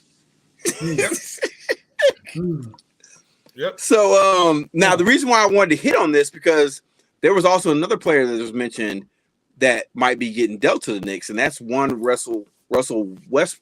I almost said it. Westbrook. I was about to say Westbrook. Easy Sorry, for you to say. Yeah. But but that was another one that they were talking about. Now, the reason why I wanted to start off with this one is because I get it. Carmelo had some great years in New York. And this and that. But my question to you two is, let's say this happens. Let's say Carmelo goes back. Do you see Carmelo still playing somewhat the same role he's playing with the Lakers? Because I don't know if I really see him starting. And if he is playing that same role he's playing with the Lakers, now you're going to a team that's not in championship contention or has an opportunity to really, really go anywhere at this point in time. And Carmelo's definitely at the tail end of his career. So it's like, okay, why would you want to go back and go rekindle or whatever you're trying to do with the Knicks? If this is your farewell tour or whatever. Now, there's also been some reports the Lakers are not planning on re-signing Carmelo. Right. So there's a lot of things up in the air with this. I just want to get your guys' take on some of this. Jay, let's start with you on this one. Let's see. I don't think this is the biggest story we should have started with. I mean, Donovan Mitchell, Cleveland, kind of the biggest. Yeah, don't worry, we're gonna get there. We're gonna get there.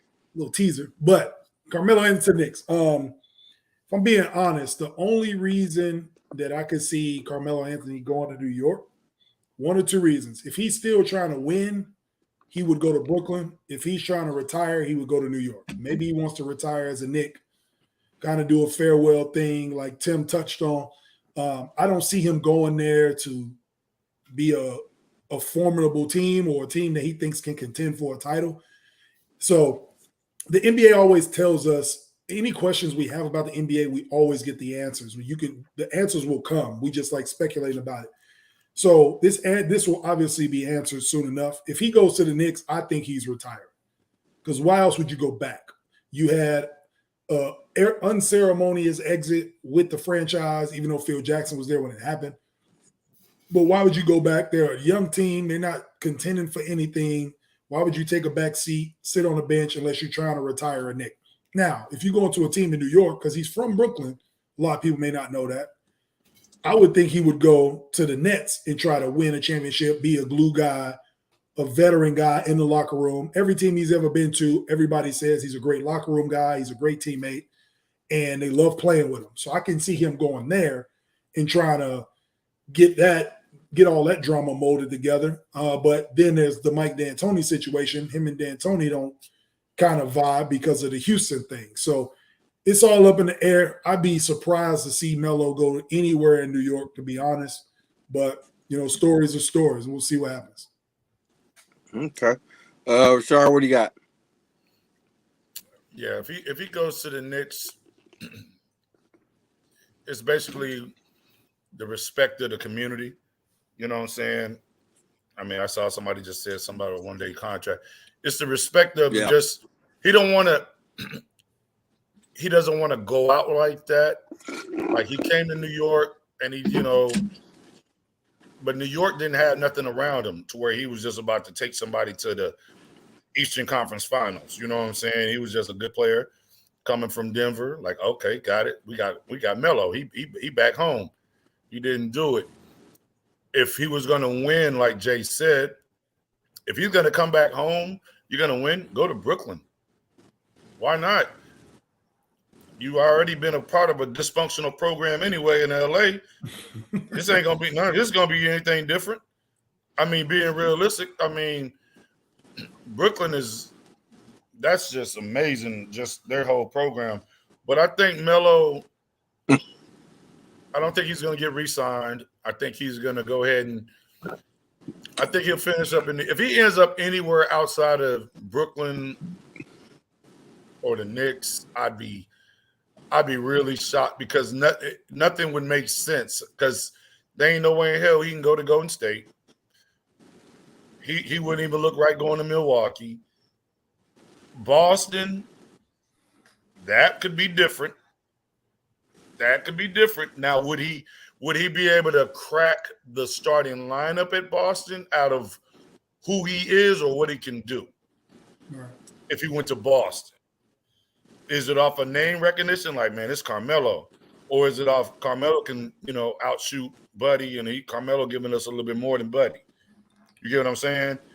But I liked him. I liked him when he played that year at Syracuse, man. I had seen him in the McDonald's All-American game, and I'm like, who the hell is this cat with the braids and the damn headband? This cat with the funny little Hitler-looking mustache. I'm looking like, who's this cat? And that boy took Boeheim. I watched Syracuse that whole year. I'm like, oh my God. Yeah. Okay. This is different. He did his thing. Yeah, he did his thing. I've always liked him, man. I mean, he did not pan out to what he was really supposed to be in a Hoopers fan mindset. He didn't get Kevin Durant level and LeBron level. He's at Carmelo level. You know what I mean? Like, he just balled. He didn't, I mean, do we have memorable games? Kobe went for $1 million in Toronto. I mean, LeBron and beat Tayshaun Prince's shit off the backboard. I mean, Kevin Durant is a beast, but do we have a Carmelo moment, like a Reggie Miller moment? Yeah. But I like Carmelo. You know what I'm saying? Like, when I like somebody, I'm looking like, you know what I mean? Yo, I'm gonna tell you something, Rashard. Your people have we don't have a Tracy McGrady scoring X amount of points in 20 seconds against I think it was the Pacers or somebody in Houston. I don't have that Melo moment. I might have just forgotten it. Yeah. No, I'm gonna tell you right now before we continue. Yo, Rashard, your people's are on you. They was already wanting me to put the disclaimer up. Disclosure up. Fans love it. The fan favorite. The fan favorite, baby. We love it. I'm a realist, man. You know what? I'm the Skip Bayless. I'll go ahead and take Skip's spot. You know what? Just for Leslie. Just for Leslie, you know what I'm saying? We're gonna go ahead and throw it up because we haven't had a chance to throw it up in a while. But you know what I'm saying? I'm not 100% sure which part it was, Leslie. So I'm just gonna say it. The whole show later. I'm gonna say the whole show. The thoughts and beliefs of Rashard Collins are his own and do not necessarily line up with the show and its creators' thoughts and beliefs. Crazy. Good content out here, man. Crazy. Good content out here. I feel you, Sean. Hey, man, y'all killing me with that, man. Thank you, Jay. Thank you, Jay. Y'all killing me with that, man. Yeah, it's all good, man. Let's go. You about to get a call. I did that, you know what I'm saying? The fans. You're gonna get a call in like 20 minutes. But the fans, hey. The fans called for it, so I gotta go with what the fans, you know. And we appreciate you. You make our Sundays fun as well, man. Real talk. But sorry, man. I'm sorry, bro. I wouldn't have done it, but you know, she was like, "Hey, yo, put that up." So y'all got to talk about that. Y'all gonna have to talk about that later. I don't know what the problem was going on with y'all with that as far as that's concerned. Okay, so let's move on from the Carmelo thing. Like I'll say this about the whole thing with Carmelo. Like I would love for him to stay in LA because I think it's the best chance for him to get a championship. Depending on what they do. Although I would definitely entertain the idea and thought of him going to Brooklyn. Because I think if they bring them back and if they got all the pieces together to play, that's a dangerous team. Dangerous. So it just kind of depends. It really depends. I mean, it kind of depends. But if it's one of those things where Carmelo's saying, you know what, I played this long. I've got, I put a great career together. I just want my last season to be in a place where I had a lot of success, and I love the people because I'm from there. And what I'm saying, and like you said, Rashard, yeah, well, you can do the same thing, back in Brooklyn, which makes sense too. But he didn't play for Brooklyn. He didn't play for the New Jersey Nets. He played for the New York Knicks. Right. So I can see that, and if that's the case, then hey, hats off to you, brother, man. You know what I'm saying? Just if you're gonna get that opportunity to, I don't want you to do no farewell tour. You ain't playing. You know what I'm saying? like you could have went ahead and retired and did a farewell. You know what I'm saying? You can't be the dude on the bench, standing up waving, giving the parade wave. Yeah. You don't want that Paul Pierce. You don't want that Paul Pierce tour. No, Lord Jesus, no. Good God, no. You don't want that. So what I'm saying is, if that's the case, then he has the opportunity to go there. If the Knicks are actually going to put him in a position where he can play, and not just play because it's Carmelo Anthony and he played for us, but go out there play and play and get the opportunity to play. I just don't. For a lot of times, I didn't think he got a lot of opportunity in LA, and he did a decent job for what he was asked to do. But I don't really remember seeing him that much. So I wanted to be able to go out on his own terms, let him go out as the warrior he's been his entire career, and let him try to showcase some of the stuff he's been able to do. So yeah, so that it is what it is. Now let's talk about this. Go ahead, I'm listening. Yeah. So my thing is him going to the Garden, the way they bring celebrities in. Why not? Why not? Yeah. Was he on the squad? Yeah, I agree. On the squad when they won it in the bubble? No. Or no. No. He wasn't playing then. He was still out of the league. Yeah, he was still out of the league. Okay. Yeah, he was still out of the league. I think it was the following year Portland picked him up. Got you. I thought that was nice too. Yeah. I thought that was a nice pickup. Yeah. So, but it is what it is. But okay, let's fast forward because I want to try to wrap the show up a little bit. So we're gonna talk about two other movements. All night, man. Ain't nobody got to work tomorrow, man. What the hell we got to wrap? Hey, fam, no. But, hey, bro, I'm not trying to be on here all night. I'm trying to. I'm gonna be the second third. I'm about to create mine tonight. Yeah, no. Second, third, you want to create yours tonight? You do it. Yeah, go ahead and do yours. Yes, whatever you want to do. Get it. I'm old. I'm trying to go to sleep. I gotta drink my juice, you know what I'm saying? Watch the news and go to sleep, baby. Anyways, watch the news. Boy, don't even never mind. I'm gonna leave it alone. Leave it alone. Go ahead, bro. Anyways, let's talk about this move the Lakers have made with Patrick Beverley going to the Lakers. What are some of your thoughts on that? Because we had talked about, and I know we talked about this with the Boston Celtics, but I think this was kind of another key, I think, piece that was missing with the Lakers as well. As far as that, now we all know Patrick Beverley's not he's not he's not gonna go out there and, he's not one of those type of players that's gonna give you 20 points, 15 assists, or some other things he does. But he does bring an element to the game that I think the Lakers overall was missing. And that's the toughness that he brings. And just that irritating gnat sound that you see and you hear, you know what I'm saying? Flying around, you're like, man, get off me, and you swatting all over the place and people looking like you're crazy. That's what he does. I've never been a big fan of Patrick Beverley, but at the same time, he's one of those players I can't stand that dude. But if I have the opportunity to get him on my team, I'd rather have him on my team than have to go against him. Just some of the things he does. So let's hit on this real quick. Jay, let's start with you on this one. What do you think this does for the Lakers? I'm pretty sure, before we get started, I'm pretty sure the Lakers are not done as far as moves. So let's look at what they've done so far right now, and then maybe touch on some of the possibilities of things that they could do here in the upcoming future. Okay, so Jay, let's start with you. Patrick Beverley to the Lakers. I know Patrick Beverley since he was in 6th grade, 7th grade. Chicago, baby. Oh, yeah. So when I was back in college, back home, my coach used to do a basketball camp every year. Kim Rossi Taylor. Shout out to Kim Rossi Taylor. He at IMG Academy now, actually, in Florida. So doing big things. He done work with He done work with coach over in LA, the offensive shooting coach. He do work with him, so he been all over. But back when I was in college, he did a camp, and Patrick Beverley was like one of the youngest kids in the camp, but he was one of the best players too. Like a lot of people don't know, Patrick Beverley used to score a lot. Like when he was in high school, he led Illinois in scoring. Like he can go, but obviously he has a role in the league that he mastered. That's how you stay in the league for you young kids. But yeah, so I've watched him play. Obviously, I followed him since I had him when he was little in a camp. Giving him awards and stuff.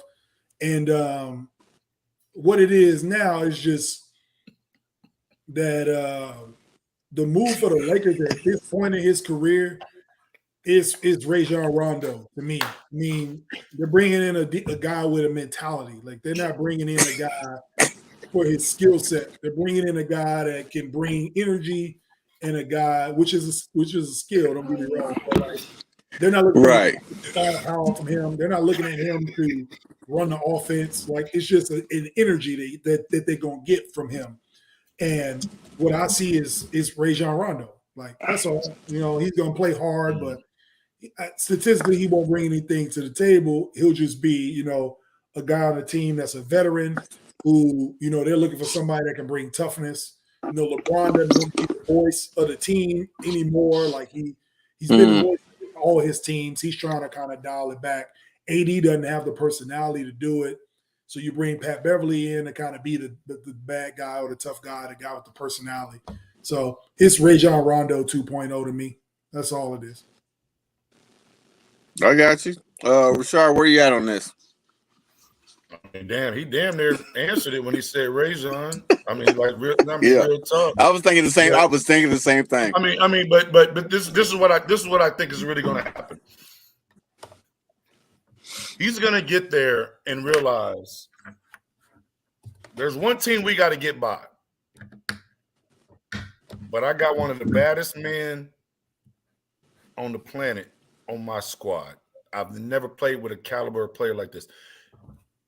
He is going to bring that ball down the court and do everything that we said. Be annoying, set picks, da-da-da-da. Get that ball up to LeBron and the rest of them boys, whoever's on the court. You get a chance to be a Laker. None of us are Laker fans, but we know the history. You get a chance to be a Laker and actually make a name, get the love of the city. You played in LA. You played as a Clipper. We're a trash squad. Yeah. But you get a chance to be, first of all, don't say yep so damn quick. First of all, you said yep quick as hell. Chill out. You can't see my face right now. Man. I was just about to say. Yeah, you can't see my face right now, but I'm frowning right now, bro. But I know you are. He's gonna be a key piece on just bringing out the whoa. Hey, what you? Hold on, bro. You see my mouth? That's why I did like that. You saw it? Yeah. You cut my side of the screen off, and then you told. Got you. What? I think he's gonna be solid, but the answer is, are they gonna move Westbrook before that, or are these two gonna really have to have a full? And I don't want it to even be public conversation of our differences. I don't want Westbrook and so and so met at Cosmopolitan and rest. I don't want that. If them two boys are gonna talk. If they not coincide, and we all done played on squads. I'm like, I don't like this dude. This dude here is like, I'll give him the ball, but whatever. If he pass it back, If not, whatever. I'm gonna look at you crazy, like, dude, I gave you the ball under the lane, you missed the layup. Trash. But they can't. Mm-hmm. These two can't in 2022 go into the season with bullshit between the two of them. They just can't. Somebody got to be the bigger man. Fake it till you make it. Y'all could actually put pressure on some teams in the West. Listen. Y'all cannot go into this season with this hanging over that these boys ain't talked. It can't. Now, what they talked about, where they talked. Yeah. Do we go ahead, Jay? Do we honestly think the Lakers have a chance of winning an NBA championship next year? Hell no. What are we talking about? No, I don't. I don't. I do not at all. I do not at all. Now, what I will say, what I will say is this: if LeBron and AD are healthy, that gives them a huge edge. It still gives them a huge. I'm not saying it's championship edge, but it still gives them an edge to put themselves. It gives them a chance to be put in a position to do something. Now, I don't care. I don't care about this Patrick Beverly signing. I don't, and I'm gonna tell you why. It doesn't really make much difference to me whatsoever. The reason why is because they still have Westbrook on the roster. I'm gonna tell you right now, Westbrook and Beverly are not going to. That's not going to happen. Westbrook does not like it. You need to tell Darvin. Well, I don't think Darvin Ham's going to. I don't think Darvin Ham's even in the position to really say what's really going on. Yeah, you want to talk about somebody having a job by Thanksgiving. You need to talk about the over/under for Darvin Ham. Yeah, Darvin. Yeah, I mean, honestly, Darvin Ham ain't but bullshit. I hear what you're saying, but when it comes down to it, that's gonna come down. That's gonna come down. But that's gonna come down to the. That's gonna come down to the bus. That's gonna come down to the bus that's running the whole thing. Like I said, I don't. The thing is, I love LeBron. I love AD. You know what I'm saying? Even with all the other stuff that's going on, I love the team. A lot of the players that are on that team. But the thing is, when you look at the rest of the league, when you look at what the Lakers have for a roster, they're not really competing with a lot of these other teams because their roster has not gotten better. No. It has not gotten better. There's no part of their roster has gotten better. LeBron's I see how everybody been killing me. Okay, so I finally switched my screen to the comments. I was never seeing nothing. Okay. Yeah, okay. Okay, I see this. Yeah, we on live. I'm just now like, I got the private chat with Tim. I got the private chat. I was like, what is this? Comment? Baby. Stop this. I've been trying to tell you where the comments. I've been telling you where the comments are for the longest, man. Put the disclosure up. This is dope. This is live TV, bro. This is live. I love it. Oh, that's fun. My fault. No, whoever I cut off. My fault. Let me say, I gotta address a couple comments here. Okay. Like I'm like, I don't see nothing. Now this is directed towards me. You know what I'm saying? So first saying they have no chance. Okay. And I ain't saying they ain't no good. They're gonna say that I'm playing both sides. I'm not playing both sides. That roster is horrible. Like I said, AD and LeBron give you a chance. They give you a chance. Cold as hell.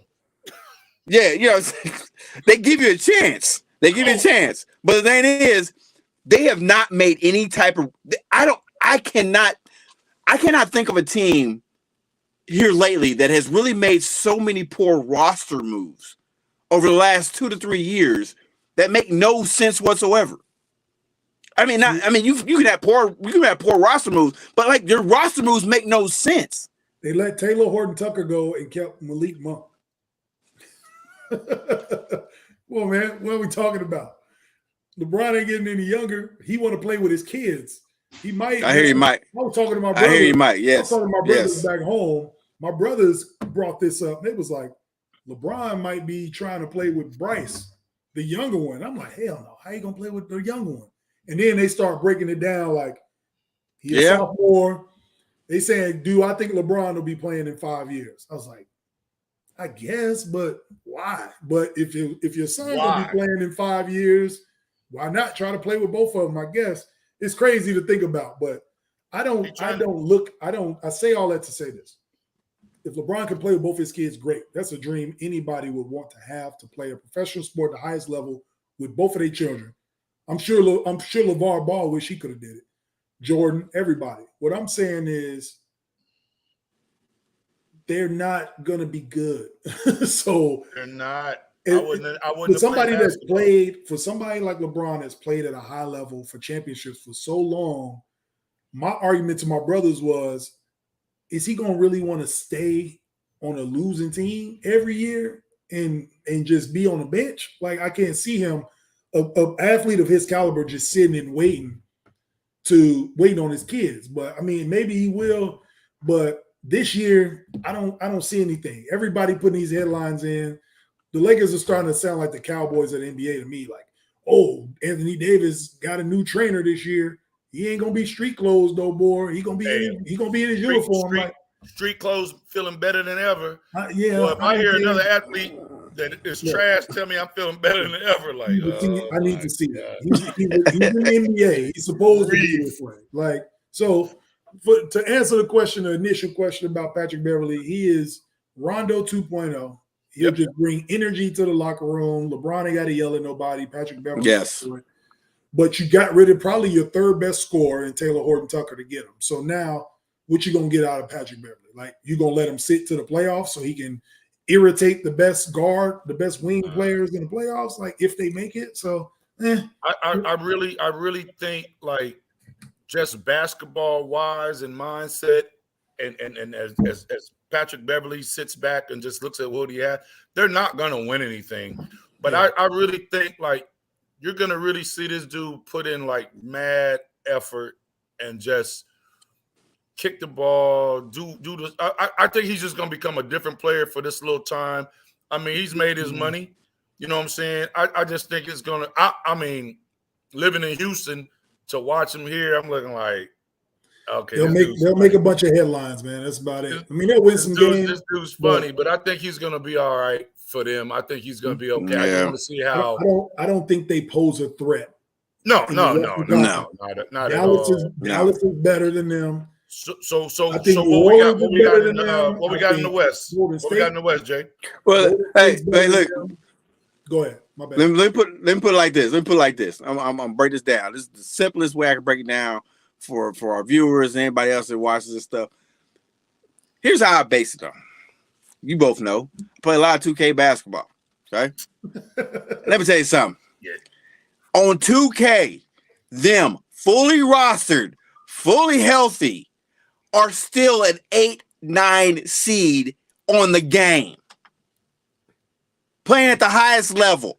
They still are not better than a 9 or 8th seed in the West. Bro. And that's a video game. They got all their attributes, everything. I am They're the not farthest thing from a Laker fan. Are you serious? Like, bro, I'm dead serious. They're horrible. They're horrible. They go 1-81 the whole season. They are horrible. Hey, you know what? And I don't even know who that one game come from. Boy.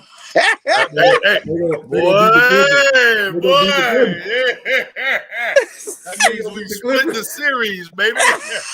He said they're gonna beat the Clippers.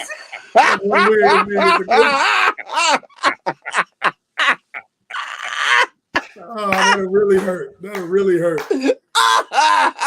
The only 2 wins is against the Clippers, man. You know what I'm saying? They got the only, you know what I'm saying?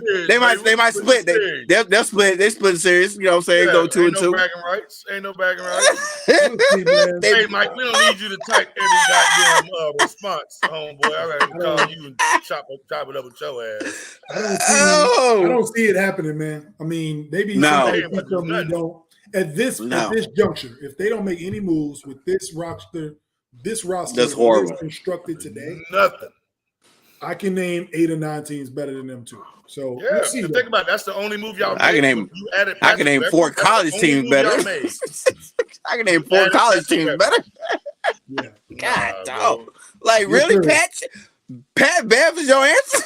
Like, really? Like, what's going on here? No, I like mean, unless I don't, but they're not going to do nothing. You got strong teams in the West, right? That are way better than the Lakers. And it's funny, you got very strong teams that are better than the Lakers. We'll see. Even with it is what it is in the nation or the world. Yeah, it is. Yeah, it is. Well, let's move on to the last topic. Let's talk about a Western Conference team that just lost their star player. And that's Donovan Mitchell, who went to the Cavs. Mm-hmm. Donovan Mitchell goes to the Cavs. Jay, what do you got on the information as far as that trade and everything that happened and went down with that? It was a surprise to most people. Most people already put their money on him going to the Knicks. So it's funny, we opened up talking the NBA, talk about the Knicks. Most people figured they would make that deal. Like I said before, the NBA and the owners and GMs answer the questions for you that you have, right? So when I was back home, me and my brother were talking, and we was in a little debate about the guard from New York getting his contract. He got $120 million, 5 years, $120 million. What's the guard name? Why Brunson, Jalen? No. They got Brunson, yes. But it's the guy that's staying there, the Duke kid. It's a Duke kid, and I can't even, the name escape me. That's crazy. I can't. Oh, yeah. I know. Somebody Reddish? No, not Cam. They drafted him. Anyway, his name will come to me. Steve Nash's godson. Yeah, Maple Mamba. His name will come to me while I'm talking. But so they signed him, and I'm thinking in my mind, yeah, he worth the money because just the way the economy is now with a starting guard that average 20 a game. But then when they start talking Donovan Mitchell, I'm like, oh, they probably paid him that money to match the Donovan Mitchell trade because you got to match dollars in the NBA if you're trading players, right? And then so I'm thinking, okay, maybe they gave him that money so he could RJ Barrett. They gave RJ Barrett the money.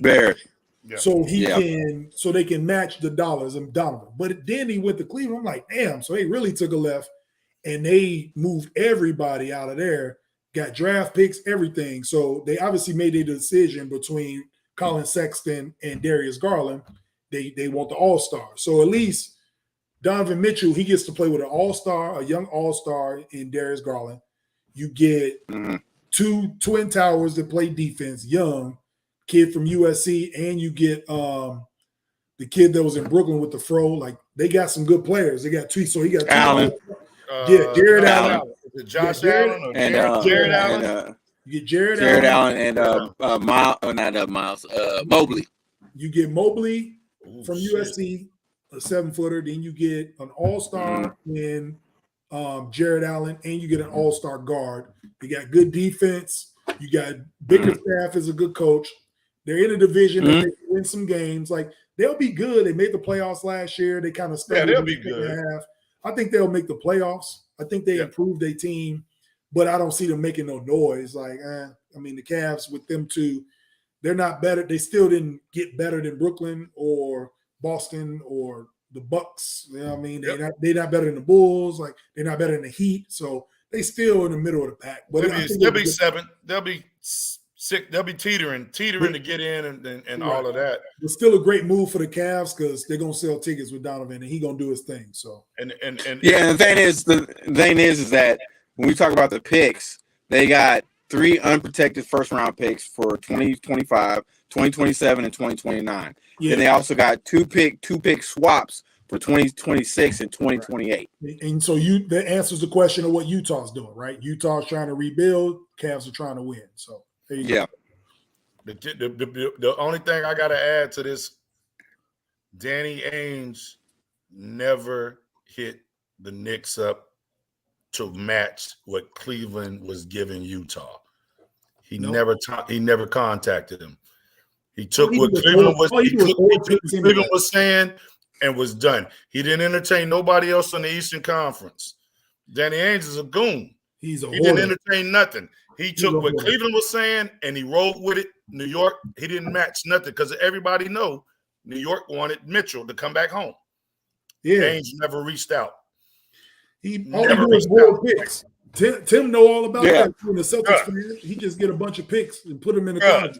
Bro, that boy is like, oh, okay, Cleveland. All right, here you go. And we all looked at we all looked at that like, oh, okay. I mean, like, you know who was mad? You know who really mad about that? About that trade? You know who really mad? No, KD? D-Wade. Oh, yeah. Because they brought him out there to be a consultant. He owner.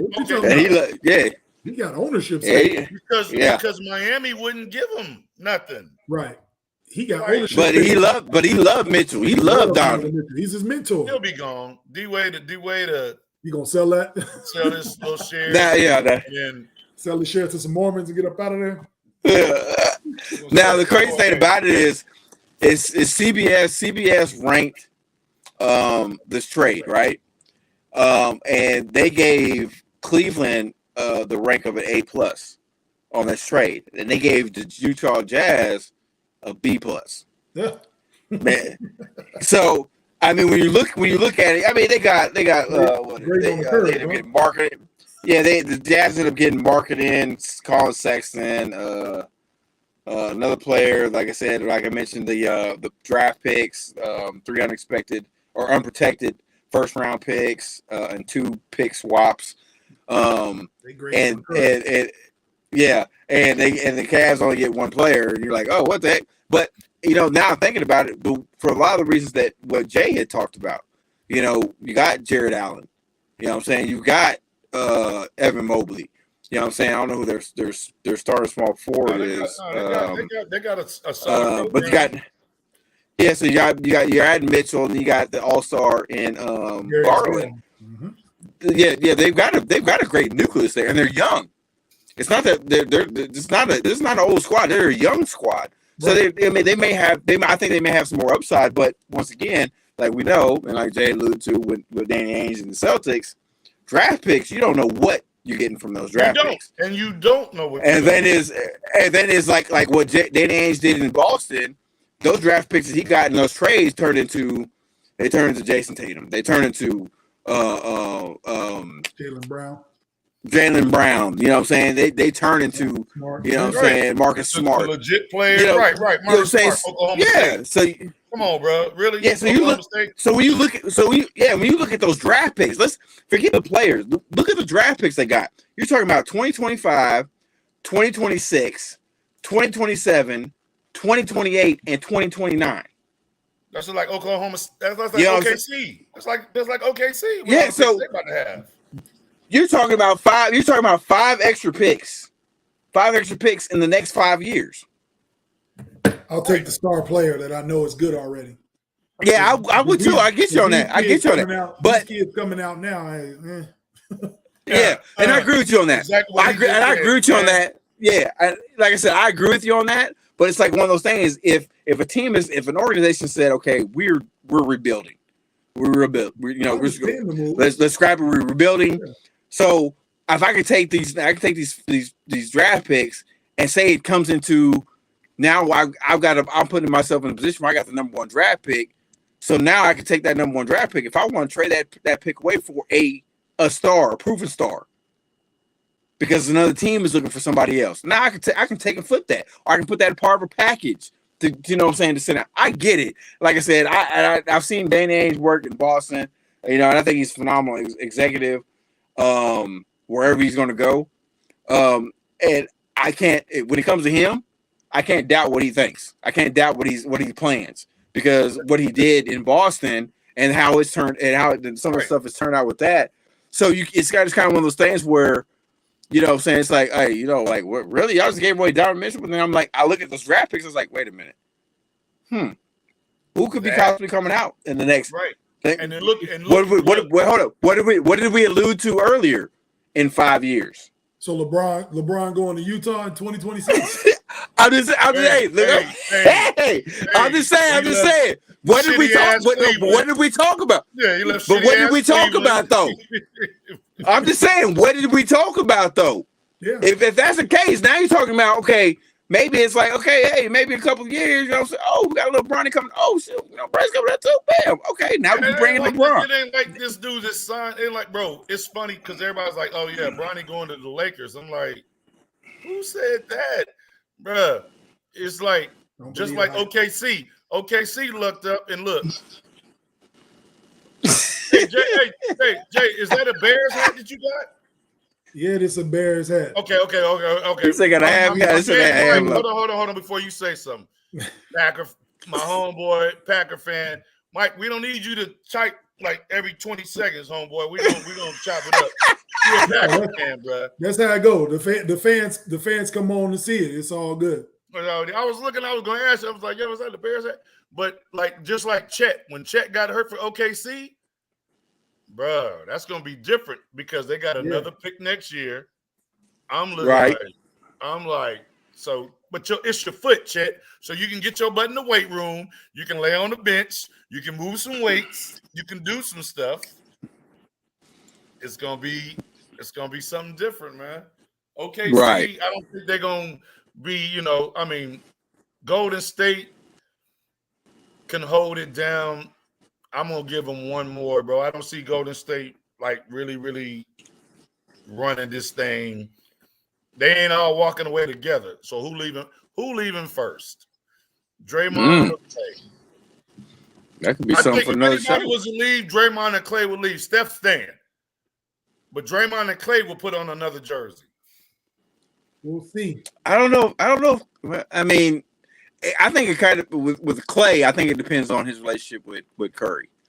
I think the organization has nothing to do with it. I think those two kind of decide with themselves as far as, you know what I'm saying? Like if the relationship between those two break down, I can see Clay leaving. Draymond, I can see leaving, whether it's on by his choice or it's the organization choice. Right. And I don't think Draymond gonna give a damn because he paid and got rings. The organization stayed with Clay.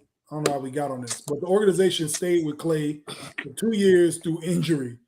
He ain't going nowhere. He's gonna be loyal to them and vice versa. Draymond is gonna leave because it's gonna be Draymond that makes himself leave. He can't get out of his own way. And once he's not productive on the court, we talked about this in other episodes. You're only as good as you can be tolerated. My tolerance for you is based on production. Once he ain't productive no more, they will not tolerate him. And now for the cheesehead, the only hat y'all got is cheese because y'all stink. They don't even make hats for Green Bay. All right, so chill out. I love it. It's funny because why are you saying that, man? Because like I said, I went to the Chiefs Packers game, the last preseason game for the Chiefs. And I'm not I follow the Chiefs, and I like Aaron Rodgers, and I've kind of followed the Packers before, so it's kind of like one of those games where I'm just there as for the experience. Right. And so it's so funny walking into a stadium and you got Packer fans and all you see are those cheese hats and everything like that. And I'm like, I was like, y'all ain't got no baseball caps? No.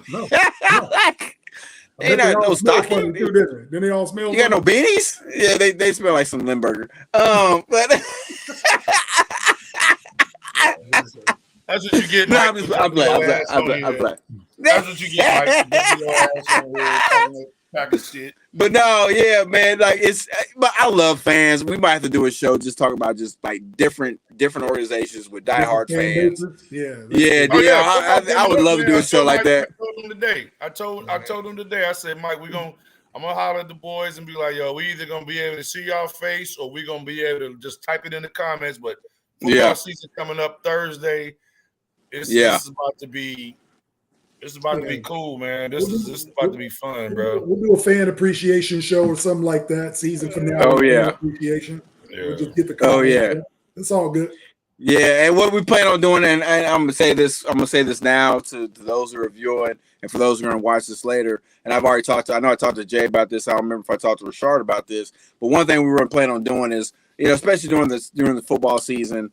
As we get our fantasy football in gear and everything like that. Well, one thing we were planning on doing is trying to highlight some of the fans and then bring you on for one of the episodes for the show so you can be on live with us as we're talking about a lot of this crazy stuff that we're doing. We want to be able to highlight fans. Yeah, I'm saying give your own little segment, let you come on the show and do this. Mike. Yeah, we play. Yeah, y'all come. Yeah. So that's something we're getting geared to do, and we'll figure it out, all the logistics and all that other stuff, as it goes on. But that's one thing we're looking to do, and so we're hoping that you all will definitely be up for that challenge of being on with us live and seeing all the stuff that goes on with this show. Man, it's gonna be fun. But it's gonna be fun. We gotta do it. And I told a couple of friends. And I love it because I think it's like one other cat that's a Raven fan. Everybody else is a fan of another team, so it's not biased. You know what I'm saying? Like, right? I got a bunch. I'm from Illinois, bro. I got a bunch of cats for Bear fans. You serious? Man, please. A whole bunch of Bear fans. That's the state of Illinois, FYI. I see that. I couldn't figure it out. I'm looking like, bro, what the heck? I'm like, okay. Hey, listen, it's exclusive. Don't worry about it. It's all good. No, that is because I'm thinking because it's got the Baltimore Orioles colors. So I'm looking like, what the hat is that? And then once you look, see right now, every time you was on the show, I could see the orange under your hat until you just bent down. I'm looking like, hold on, is that a bear hat? I'm like, oh, that's new. That's a new hat. Like, oh, okay. Yes, sir. I'm rocking my We the People hat along with my We the People shirt. Yes, sir. Baby. We wrapping it up. Fun, man.